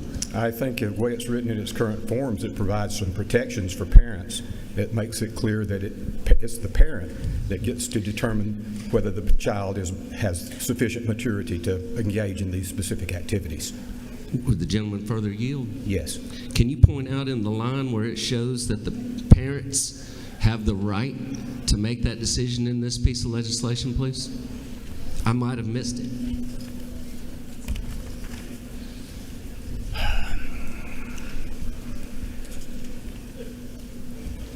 And I'm sorry to make you work. The specific language, 18, talks about an independent activity, and it lays out what those independent activities are. Sure, but further yield. I yield. Can you show me where it does define independent activity, but where in this bill does it say the parents are the ones that choose what those independent activities are and whether they're reasonable or not? Because I feel like that the reasonable, isn't it true that I feel like the word reasonable is still very subjective, and we have news stories of moms getting arrested because their kid was playing down the street. Gentlemen, Isn't that true? Gentleman has a question. Gentleman, yield to Whit Burchett, right out in front of you to your right. Is recognized for a question. I yield. Thank you, Mr. Speaker. Does the gentleman yield? I do. Excuse me. Isn't it the purpose of this bill and the intent of this bill to bring clarity to this code section so as a ambiguous provision of neglect cannot be charged of a parent? Isn't that true? That is correct. All right, so this is strengthening the parents' rights to allow their kids to go to the grocery store or go to the ball field, and that wouldn't be considered neglect. Is that correct? That is correct. Thank you, Mr. Speaker. Mr. Speaker, I yield well.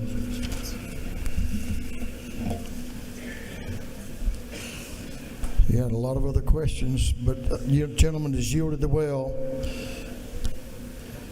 We do have a speaker. Leader Estration is recognized to speak to Senate Bill 110. Thank you, Mr. Speaker. Ladies and gentlemen of the House, due to the questions that were asked, I wanted to come down here and discuss Senate Bill 110 with you. So this is very important legislation that's being discussed here today, which really goes to the heart of parents or legal custodians have a responsibility to look after their children, that law enforcement may be looking to interpret or implement Georgia law, and in doing so, we want to preserve the parent's right to allow the child to have autonomy. You know, when I was growing up, my mom would send me into a store to buy something. I would potentially, you know, I'd walk down the street to go to a friend's house, and with what we've seen in particularly in the media with the reporting around this, the concern that rises here is that parental autonomy that allows for a child to develop a sense of independence, the ability to think for themselves, to really develop and mature. Sorry for the feedback here, but that may be subject to interpretation by law enforcement or authorities inconsistent with the parents' rights and responsibilities. So I think that Senate Bill 110 is a measure that thoroughly and thoughtfully revises our state's juvenile code to better reflect the realities of modern parenting and child development. Redefining the definition of neglect provides clarity for parents and guardians. And that, to the distinguished representative's questions a moment ago, we don't have to restate in the bill that a parent or legal guardian is going to be making these determinations. That's already law. parents already have rights. And so that further language is not necessary. SB 110 also amends the reckless conduct statute, ensuring that parents are not unjustly penalized for permitting their children to undertake reasonable independent activities. And this alignment promotes a balanced approach, safeguarding kids while respecting parental judgment. So, colleagues, I would urge your support of Senate Bill 110 to affirm our commitment to laws that both protect Georgia's children, but also are practical and empower parents to make the decisions that they need to raise independent, thoughtful young Georgians to become great future citizens of our state. Mr. Speaker, with that, I yield the well. Gentleman has yielded the well. There are some questions, but he's yielded the well. We have no further speakers on Senate Bill 110. Is there any objection to the previous question being ordered? Hearing none, the previous question is ordered. Is there any objection to agreeing to the report of the committee, which was favorable to the passage of the bill? Hearing none, the report of the committee is agreed to. Shall this bill now pass? All in favor of the passage of the bill will vote yes. All those opposed will vote no. And Mr. Clerk, will you unlock the machine?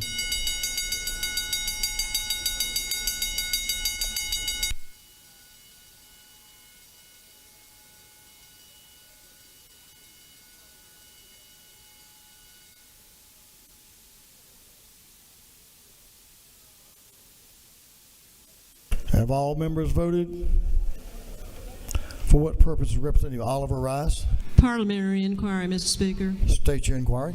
Isn't it true, sir, that this bill arose from an incident in Mineral Bluff, Georgia, where a policeman chose to arrest a mother whose child was walking to school? DFACS had no interest in pursuing that case, but the policeman, I think, probably went across the line. But further inquiry, Mr. Speaker, doesn't this really change the definition of neglect and put the words imminent risk of harm into the standard that's going to make it more difficult for caseworkers to define neglect? Isn't that the real problem of this bill? I'm sure the lady has a firm understanding of the situation that's set it up and of the language, but I won't comment on what it may do. For what purpose is Representative Miller Rice? Parliamentary inquiry. State your inquiry. Mr. Speaker, is it not true that parents who are accused of neglect often believe that they have not been neglectful? I'm sure that could be the case. Further question, Mr. Speaker. One more parliamentary inquiry. Is it not true that we trust law enforcement officers to make judgments every day on the street in a way that is consistent with their training and judgment, and this bill undermines that fundamental principle for reasons that have not yet clearly been shown on this floor and in the committee process today? I'm sure the lady probably believes that. Have all members now voted? If so, Mr. Clerk, will you lock the machine? On the passage of Senate Bill 110, the yeas are 100, the nays are 69. The bill having received the requisite constitutional majority is therefore passed. Mr. Clerk, will you read the caption of Senate Bill 119, 119?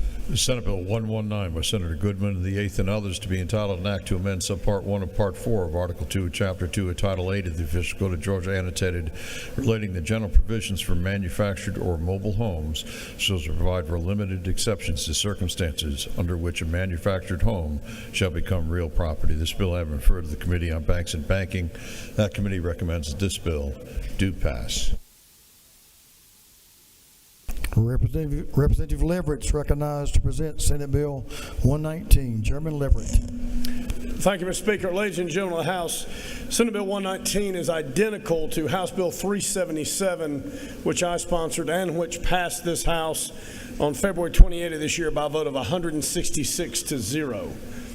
If you require any further explanation, the bill has to do with simplifying the process by which a lender would take a security interest on a manufactured home and provide that if that home is later converted to real estate by the surrendering of the title, the security interest of the lender still is preserved. This is intended to make this area of lending more attractive to lenders and thus hopefully increase the activity in that space and help with workforce housing and other issues that we're having across our state. So we believe this is a good bill. You voted for it one time. I'm asking for you to just do it one more time for me for Senator Goodman and vote green on Senate Bill 119. Mr. Speaker, I will be glad to stand for any further questions. Representative Rhonda Taylor to your left is recognized for a question. Thank you, Mr. Speaker. The gentleman yield? Absolutely, yes, ma'am. Can you share with me how a personal property is converted to real property? Yes, ma'am. That is a process that is somewhat unique to manufactured housing and mobile homes. So generally, a mobile home or manufactured home is treated as movable property, and because it gets carried on the highways, it gets a certificate of title just like a car. And so if you make a loan on a mobile home when it's in that movable state, just like a car loan, the lender will take possession of the certificate of title and get placed on the title as the lien holder. When you site a mobile home on a piece of property, you can have the title surrendered, which converts that manufactured home from the legal category of personal property, which is movable, tangible property, to real property. And then there's different rules that govern how you would convey it, how you would sell it, how you would take it as collateral for a loan. But the process basically involves getting a certificate of permanent location and filing it with the clerk, then taking that and the certificate of title to the tax commissioner, and you surrender the certificate. So it's at that point sort of canceled, and the home is treated as part of the real estate. Do you further yield? Yes, ma'am. I'm surprised the lady doesn't regret the question at this point already, but I'm glad to continue answering. Your explanation is absolutely fine. I just want to make sure that we're clear that attaching the real property to the land is attaching the personal property to the land is what's making it become real property. Well, it can, but so you have to do that as part of the process, but surrendering the title is a way to conclusively have the mobile home deemed to be real property. Okay, there's a lot of factual inquiry if you don't have that surrender of title procedure, and that's why it was derived to sort of get a conclusive rule for everybody. Well, the clarity is needed because in one of the areas that I do in the legal field is bankruptcy, and declaring this needed to be understood. Yes, ma'am. You know what we're talking about. Thank you so much for the question. The gentleman has one more question, if he'll yield. Yes, sir. Representative Al Williams is recognized for a question right down front. Thank you, Mr. Speaker. Will the gentleman yield? Absolutely, yes, sir. Is it not true that in the process of paying for, say, a mobile home, that you can have the mobile home foreclosed on and removed but not lose your property? Is that not so? Yes, sir. That's absolutely correct. Thank you. The gentleman has no further questions. Thank you, Mr. Speaker. Ladies and gentlemen, I ask your favorable consideration of Senate Bill 119, and I yield the well. Thank you. Good explanation. Thank you. Is there an objection to the previous question being ordered? Hearing none, the previous question is ordered. Is there any objection to agreeing to the report of the committee, which was favorable to the passage of the bill? Hearing none, the report of the committee is agreed to. Shall this bill now pass? All in favor of the passage of the bill will vote yes. All those opposed will vote no. And Mr. Clerk, will you unlock the machine?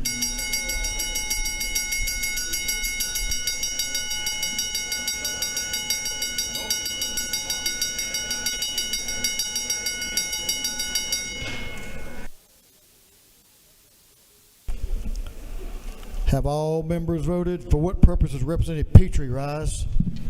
Parliamentary inquiry, Mr. Speaker. State your inquiry. Mr. Speaker, it is not true. This is a historic day because as soon as Representative Jason Ridley finds where his home is, he has an opportunity to own a piece of real property.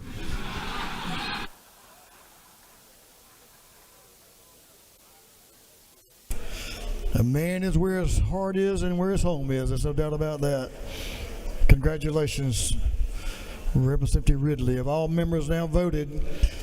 All members voted. This, sir, Mr. Clerk, will you lock the machine? On the passage of Senate Bill 119, the yeas are 168, the nays are 0. This bill having received the requisite constitutional majority is therefore passed. We have a couple of agrees and disagrees and some other business, but we have some young people in the gallery. We're going to take a moment and honor them because they got to get back to getting what they do, and that's going back to school. Representative Anissa Jones is recognized for a distinguished group of young people. Representative Jones. Give the lady your attention, please. Thank you, Speaker. If there's any members of the Macon delegation, please come up front with us, because we have some of the pride of Macon-Bibb County with us here today. And because I am a proud Northeast Raider graduate of 1989, and I'm glad that they are in the People's House today, because we are celebrating a milestone for our school. And I still say our because I'm still a proud Raider. This past year, our Raiders had a phenomenal season for football, as well as they went to the state championship for the Class A Division I. And hey, yeah, it does deserve some applause, but however, we fell a little short. But that's still not a reason to celebrate, because our team had not been to the state championship since the 70s. So I thought it was not robbery to make sure that we honor them and the good work that they did this year as going to the state with this resolution that I had before. But I do want to recognize those that are on the floor with us today. We have Macon-Bibb County Schools District Superintendent, Dr. Dan A. Sims. We have the principal of the Northeast High School here today, Dr. Donna Walker Thompson. Our district athletic director, Kevin Grooms, is here. Our athletic director for Northeast is up there with the students. My classmate from the Fort Valley State University, Tangi Harnett. We have our head coach, the magnificent Jerry Wiggins, that is here. Other coaches in attendance, Robert Mays, Quentin Peavy, Trent Allen, Terrence Redmond, and none other than their star athlete player, Nick Woodford. Now, we're so proud of Nick Woodford because not only is he a athlete, he's a student, a model student of student athlete, because he is their valedictorian of their class this year. That is to be commended.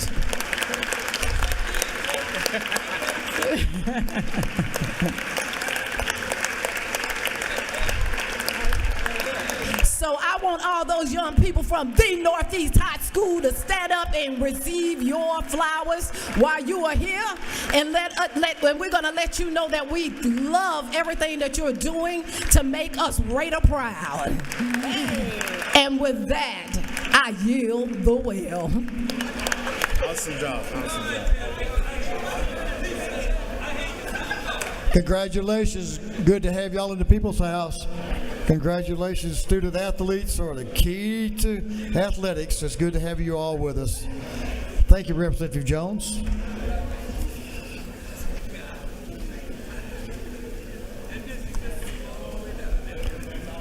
Representative Gerald Green is recognized for a motion. Representative Green.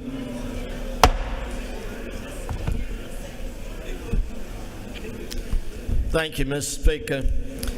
I move that the House agree to the Senate substitute to House Resolution 97. Mr. Clerk, will you read the caption? House Resolution number 97 by Representative Green in the 154th, authorizing the conveyance of certain state-owned property located in various counties in Georgia. Chairman Green is recognized to explain the Senate substitute to House Resolution 97. Thank you again, Mr. Speaker. Ladies and gentlemen of the House, I bring you House Resolution by substitute. This is the committee substitute that the Senate provided to House Resolution 97. They are adding two particular parcels to convey, and this is they just didn't get them in time over here for the House to take care of them, so the Senate took care of them over there in there. One of them is for Fulton County, the other is Sumter County, and those individuals that are affected by the substitute have been notified in their districts. And that's the gist of that particular part of House Resolution by substitute to House Resolution 97. And I ask that you vote for House Resolution 97. Gentleman has no questions. On the gentleman's motion that the House agree to the Senate substitute to House Resolution 97, all those in favor will vote yes. All those opposed will vote no. And Mr. Clerk, will you unlock the machines?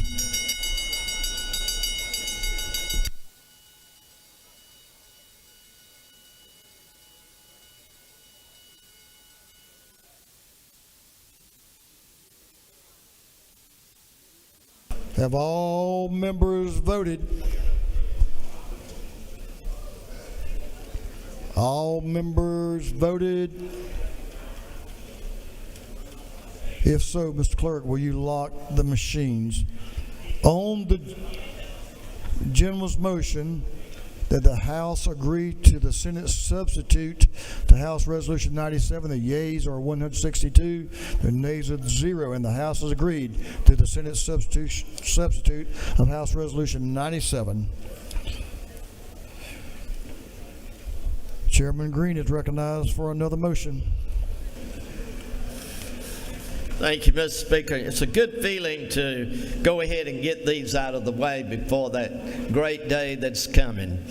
I move, Mr. Speaker, and members of the House to agree to the Senate substitute to House Resolution 98. Mr. Clerk, will you read the caption? House Resolution 98 by Representative Green of the 154th and others authorizing the grant of non-exclusive easements for the construction, installation, operation, and maintenance of facilities, utilities, roads, and ingresses and egresses in, on, over, and upon various properties owned by the state of Georgia. Representative Green is recognized to explain the Senate substitute to House Resolution 98. Thank you, Mr. Speaker. This is the substitute that the Senate had sent over in regard to our easements. It's our annual easements that is given each year, and we are adding to that in the substitute of the Senate added, and we're going to agree to it, I hope, is Barrow County, Glenn County, Habersham County, Hall County, Harrison County, and Jeff Davis County. And all of these deal with the easements. And I ask for your favorable support of House Resolution 98 by Senate substitute. No questions. The gentleman yield to the will. On the gentleman's motion that the House agree to the Senate substitute to House Resolution 98, all those in favor will vote yes. All those opposed will vote no. And Mr. Clerk, will you unlock the machines?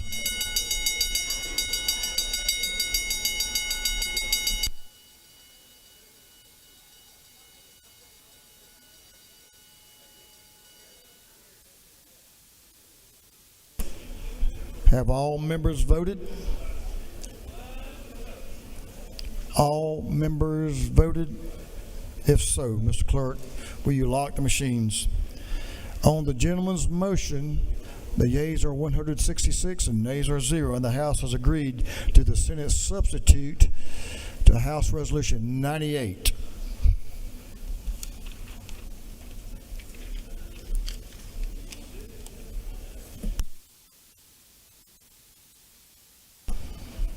Chair recognizes Representative Ford for a motion. Representative Ford is recognized. Speaker, colleagues, I'd like to make a motion to accept the Senate amendment to House Bill 55. You want to accept this Senate substitute. Mr. Clerk, will you read the caption?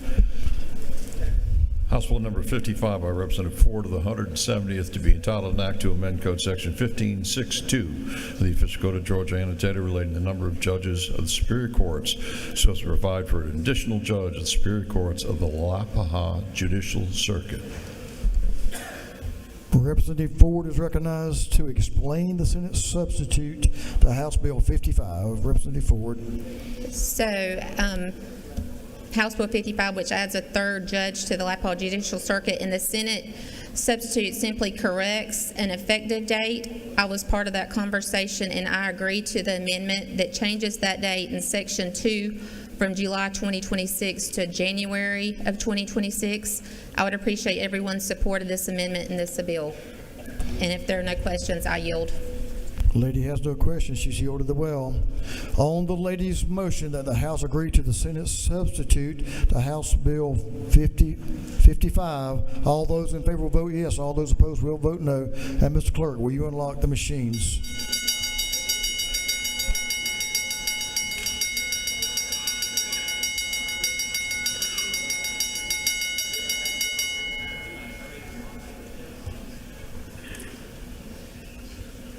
Have all members voted? All members voted? If so, Mr. Clerk, will you lock the machines? On the lady's motion, the yeas are 166 and nays are 0. The yeas 166 and nays 0. The House has agreed to the Senate substitute to House Bill 55.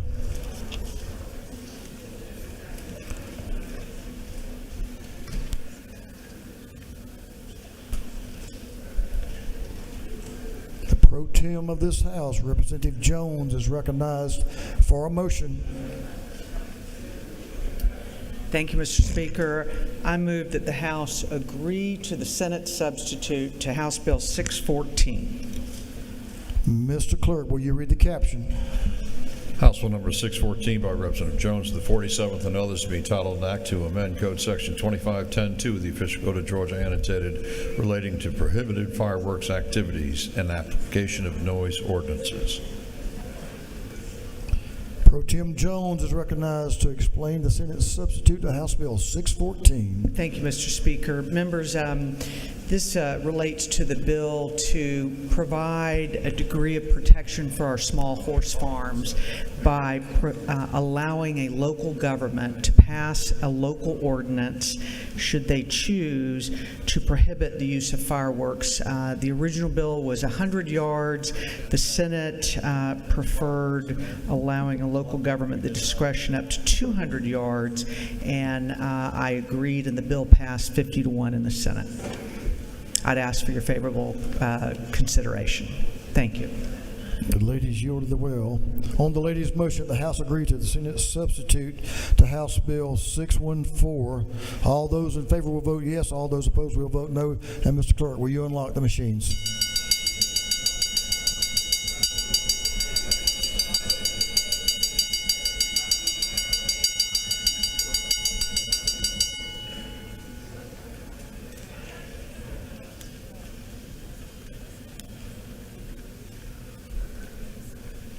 Have all members voted? All members voted? If so, Mr. Clerk, will you lock the machine? On the lady's motion, the yeas are 168, the nays are 1, and the House has agreed to the Senate substitute to House Bill 614.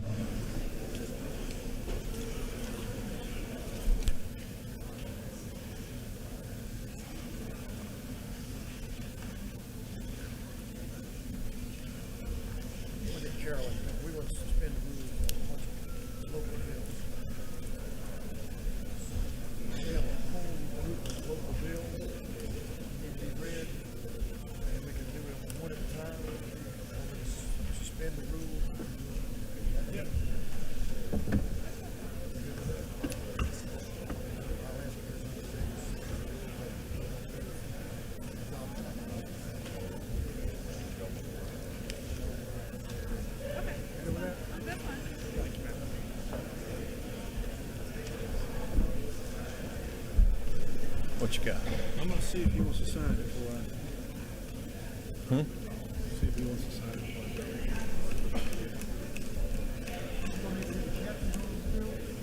I will.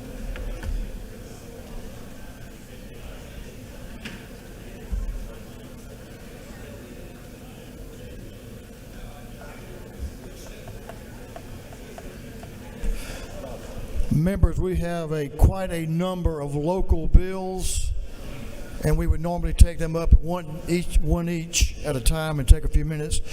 If there's no objection to suspending the rules and assigning all of these local bills to governmental coordination, we'll just have to read, we'll have the clerk to read the caption on them. Is there any objection? Mr. Clerk, if you'll read the caption to the local bills, and then we will assign them.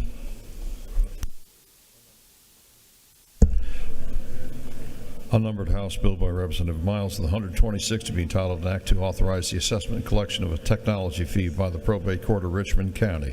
Unnumbered House Bill by Representative Smith, the 70th to be titled, an act to amend an act reincorporating providing a new charter for the city of Newman. Unnumbered House Bill by Representative Gullett of the 19th to be entitled, an act to provide a homestead exemption from Paulding County School District ad valorem taxes. Unnumbered House Bill by Representative Ridley of the 22nd to be entitled, an act to amend an act to provide for the numbering of positions of membership on the Cherokee County Board of Education. Unnumbered House Bill by Representative Ridley of the 22nd to be entitled, an act to provide a homestead exemption from Cherokee County School District ad valorem taxes. Unnumbered House Bill by Representative Thomas of the 21st to be entitled, an act to provide a homestead exemption from Cherokee County ad valorem taxes.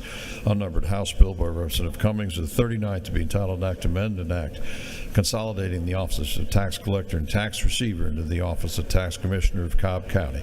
Unnumbered House Bill by Representative Cummings of the 39th to be entitled, an act to amend an act creating the state court of Cobb County. Unnumbered House Bill by Representative Cummings of the 39th to be entitled, an act to amend an act creating the state court of Cobb County. Unnumbered House Bill by Representative Gamble of the 15th to be entitled, an act to amend an act providing a homestead exemption from certain city of Cartersville ad valorem taxes. Unnumbered House Bill by Representative Barton of the 5th to be entitled, an act to amend an act to provide a homestead exemptions from Gordon County School District ad valorem taxes. Unnumbered House Bill by Representative Gaines of the 120th to be entitled, an act to amend an act entitled, an act to create a board of commissioners for the county of Jackson. Unnumbered House Bill by Representative Jaspers of the 11th to be entitled, an act to repeal an act creating the Pickens County Airport Authority. Unnumbered House Bill by Representative Jaspers of the 11th to be entitled, an act to provide a homestead exemption from Pickens County School District ad valorem taxes. Unnumbered House Bill by Representative Carpenter the 4th to be entitled, an act to amend an act providing a homestead exemption from Whitfield County ad valorem taxes. Unnumbered House Bill by Representative Carpenter the 4th to be entitled, an act to amend an act providing for a homestead exemption for City of Dalton ad valorem taxes. Unnumbered House Bill by Representative Carpenter the 4th to be entitled, an act to amend an act providing a homestead exemption from Whitfield County School District ad valorem taxes. Unnumbered House Bill by Representative Carpenter the 4th to be entitled, an act to provide a new homestead exemption from City of Tunnel Hill ad valorem taxes. Unnumbered House Bill by Representative Carpenter the 4th to be entitled, an act to amend an act to provide for a new homestead exemption from City of Cohutta ad valorem taxes. Unnumbered House Bill by Representative Carpenter the 4th to be entitled, an act to amend an act to provide for a homestead exemption from City of Dalton Independent School District ad valorem taxes. Unnumbered House Bill by Representative Kelly the 16th to be entitled, an act to authorize the City of Cedartown, Georgia to exercise all redevelopment and other powers provided under the Constitution. Unnumbered House Bill by Representative Kelly the 16th to be entitled, an act to provide a homestead exemption from Polk County School District ad valorem taxes. Unnumbered House Bill by Representative Green of the 154th to be entitled, an act to amend an act creating the Lower Chattahoochee Regional Airport Authority.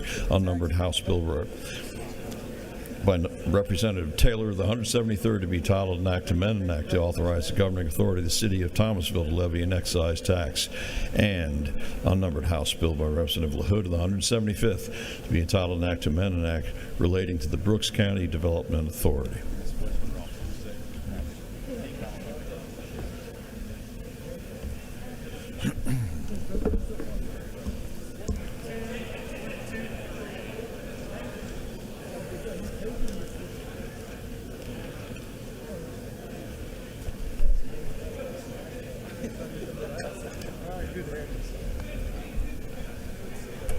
Thank you, Mr. Clerk. All these local bills will be assigned to intergovernmental coordination.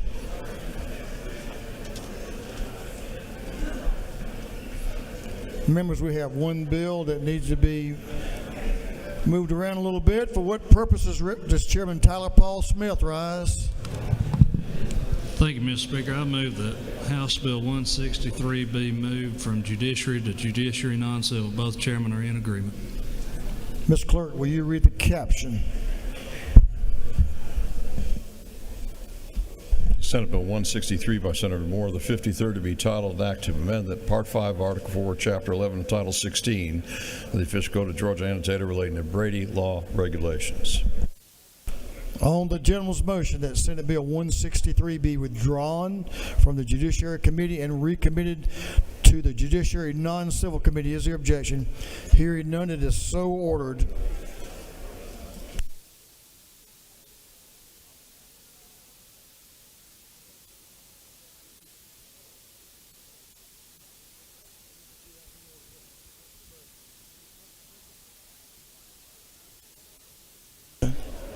We can do that. On your demand is my order. Okay, members, we're moving on to afternoon orders. We only have a couple, so let's get on with it. Representative Schofield is recognized for an afternoon order, then Representative Inga Willis, Representative Schofield.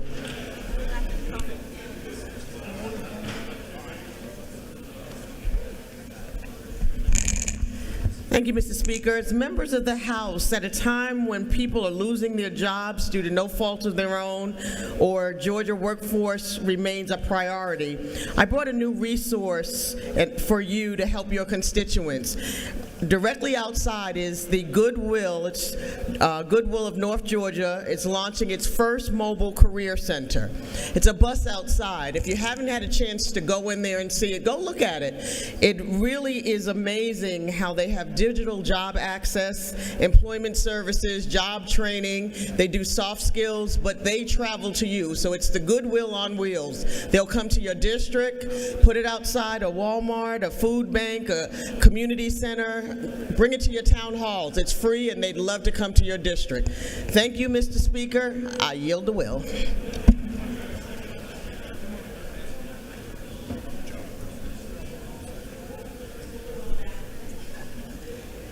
Representative Willis, Representative Inga Willis is recognized for an afternoon order. Give the lady your attention, please.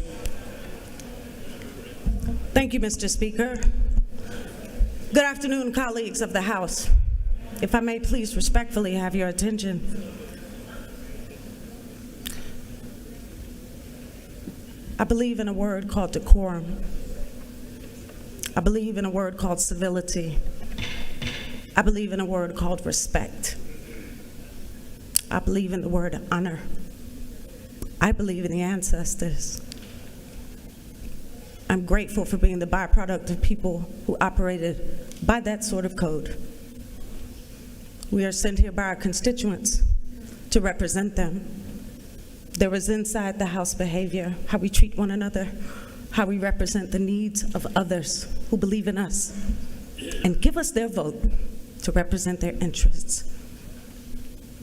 Protocol requires that we not center ourselves in moments, but that we respect one another even though we may disagree. And I stand before you today to reaffirm that. I'm a black woman from the South. I respect what the Holocaust means, and I would never speak against it. Conversely, slavery shall not be mocked in this place, for it was built by its children, sons and daughters of the struggle. Me included, you included, most of us here today, because a court of law said we could be. We will not be mocked. We will not be duped. We will not be trinkets of negotiation. We will be colleagues. We will be respectful. We will make progress. We will move forward. Who we are in here versus who we pretend to be is all I want considered. And moving forward, it is my hope that we could have respect for one another as colleagues, and that we would not mock the very thing that made it possible for us to be here. And in so doing, don't hide your face. Bring it forth. Thank you, Mr. Speaker. I yield the will. That completes our afternoon orders. We'll move on to privileged resolutions. Mr. Clerk. Members will give the clerk your attention. He reads a caption to a group of privileged resolutions. Mr. Clerk.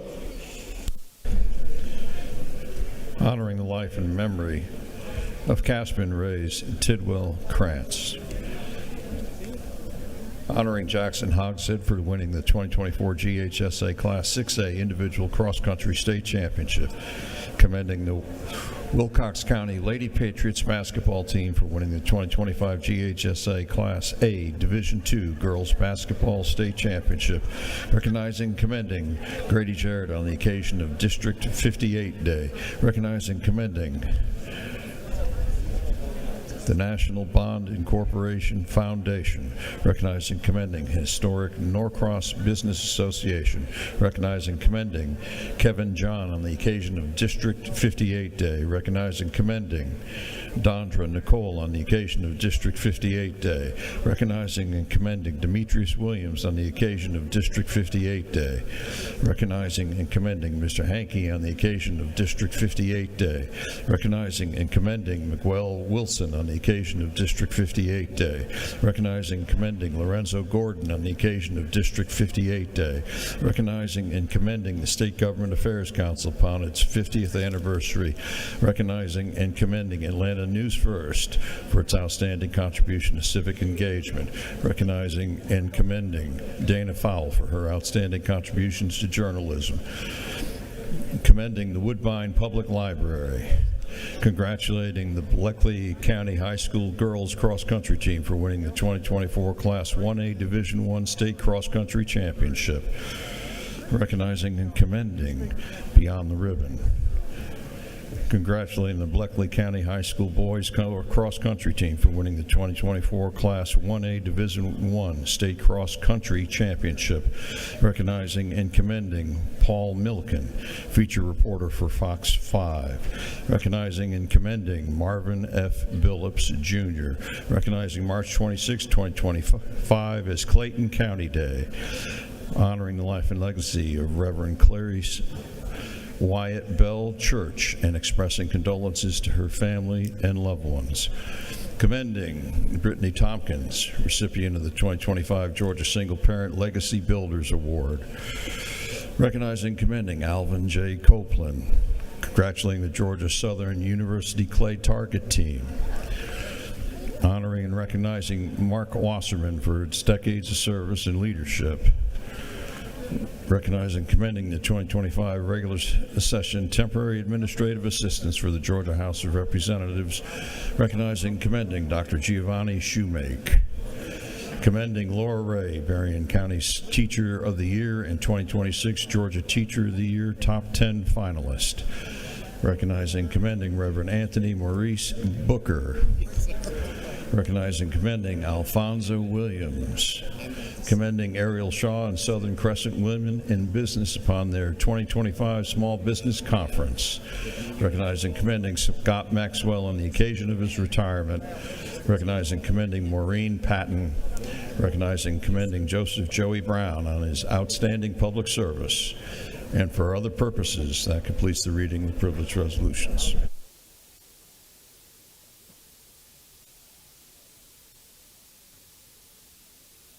Is there any objection to adopting the privileged resolutions? Hearing none, the resolutions are adopted. We have some announcements.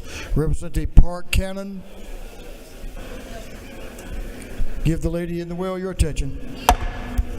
Thank you, Mr. Speaker. Today, our Georgia House Democratic Caucus will meet upon adjournment in Capitol Room 230 to continue our conversation.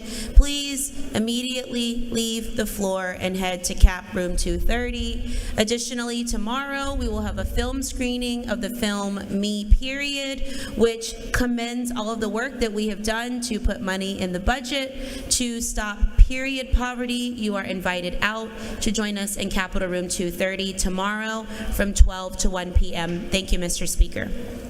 Chairman Corbett recognized for an announcement. Thank you, Mr. Speaker. The Rural Caucus will meet tomorrow at 12 o'clock at the Ag Building. Anybody's here, come join us. Thank you. Chairman Parsons recognized for an announcement.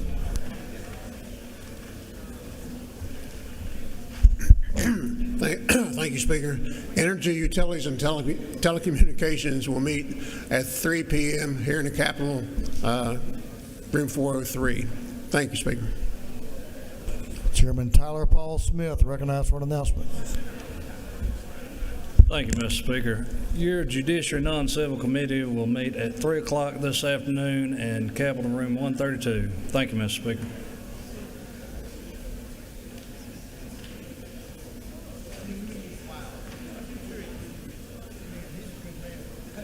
Representative Bonner, Chairman Bonner is recognized for an announcement. Thank you, And Mr. friends. Speaker. Thank you, Mr. Speaker. I'm up here with the co-chair of the Georgia American Irish Legislative Caucus, and we have a meeting today in room 133 down here in the Capitol at 1 p.m. to discuss the caucus and then a trip to Ireland this summer. So if you please join us. Thank you. Awesome. Co-chairs. Great caucus. Chairman Gunther, recognized for an announcement. Thank you, Mr. Speaker. Judiciary will have a meeting tomorrow morning at 9 a.m. in room 132 of the Capitol. Thank you. Chairman Dickey, recognized for an announcement. Thank you, Mr. Speaker. Agriculture and Consumer Affairs will have a meeting in the morning, 8 o'clock, 606 CLOB. Thank you. Thank you. Chairman Lumsden, recognized for an announcement. There will be a meeting of the Full House Insurance Committee tomorrow, 10 a.m., room CLOB 506. We have one measure to deal with. Thank you. Chairman Williamson, recognized for an announcement. Thank you, Mr. Speaker. There will be Majority Caucus lunch today in room 403. Thank you. Members, we all remember tomorrow is a committee day, so if your committees are meeting, you need to be here working. Need to be here in attendance and be working. I'd also remind you we have pages today, so if you have a page, you need to hang around a little bit and let's get a page photo. Representative Will Wade, are you still on the premises? He must be cutting his birthday cake somewhere then. Enjoying a little ice cream and cake. Representative Will Wade has a birthday today. Happy birthday to Representative Will Wade. There he is. Oh, I'm sorry. I didn't see you way around there. So you've already had cake and ice cream? Good man. I got some balloons for you in my office. Don't worry. You'll be fine. Happy birthday. I don't think there's anything else coming before us. A majority leader of this House is recognized for a motion. Thank you, Mr. Speaker. I move that this House stand in recess until 5 o'clock p.m., then stand adjourned until 10 a.m. on Thursday, March 27, 2025. On the motion of the majority leader, this House stand in recess until 5 p.m. today, and then we will be adjourned, and then we will be back here on Thursday, March the 27th at 10 a.m. Recess until 5 p.m. today, then we will be adjourned, then we will be back here on March the 27th at 10 a.m. on the motion of the majority leader, 10 a.m. on Thursday, March 27th. All those in favor will say aye. All those opposed will say no. Wasn't even close. We are standing in recess until 5 p.m. Then we'll be adjourned. Great day, a lot of good work. Thank you, members.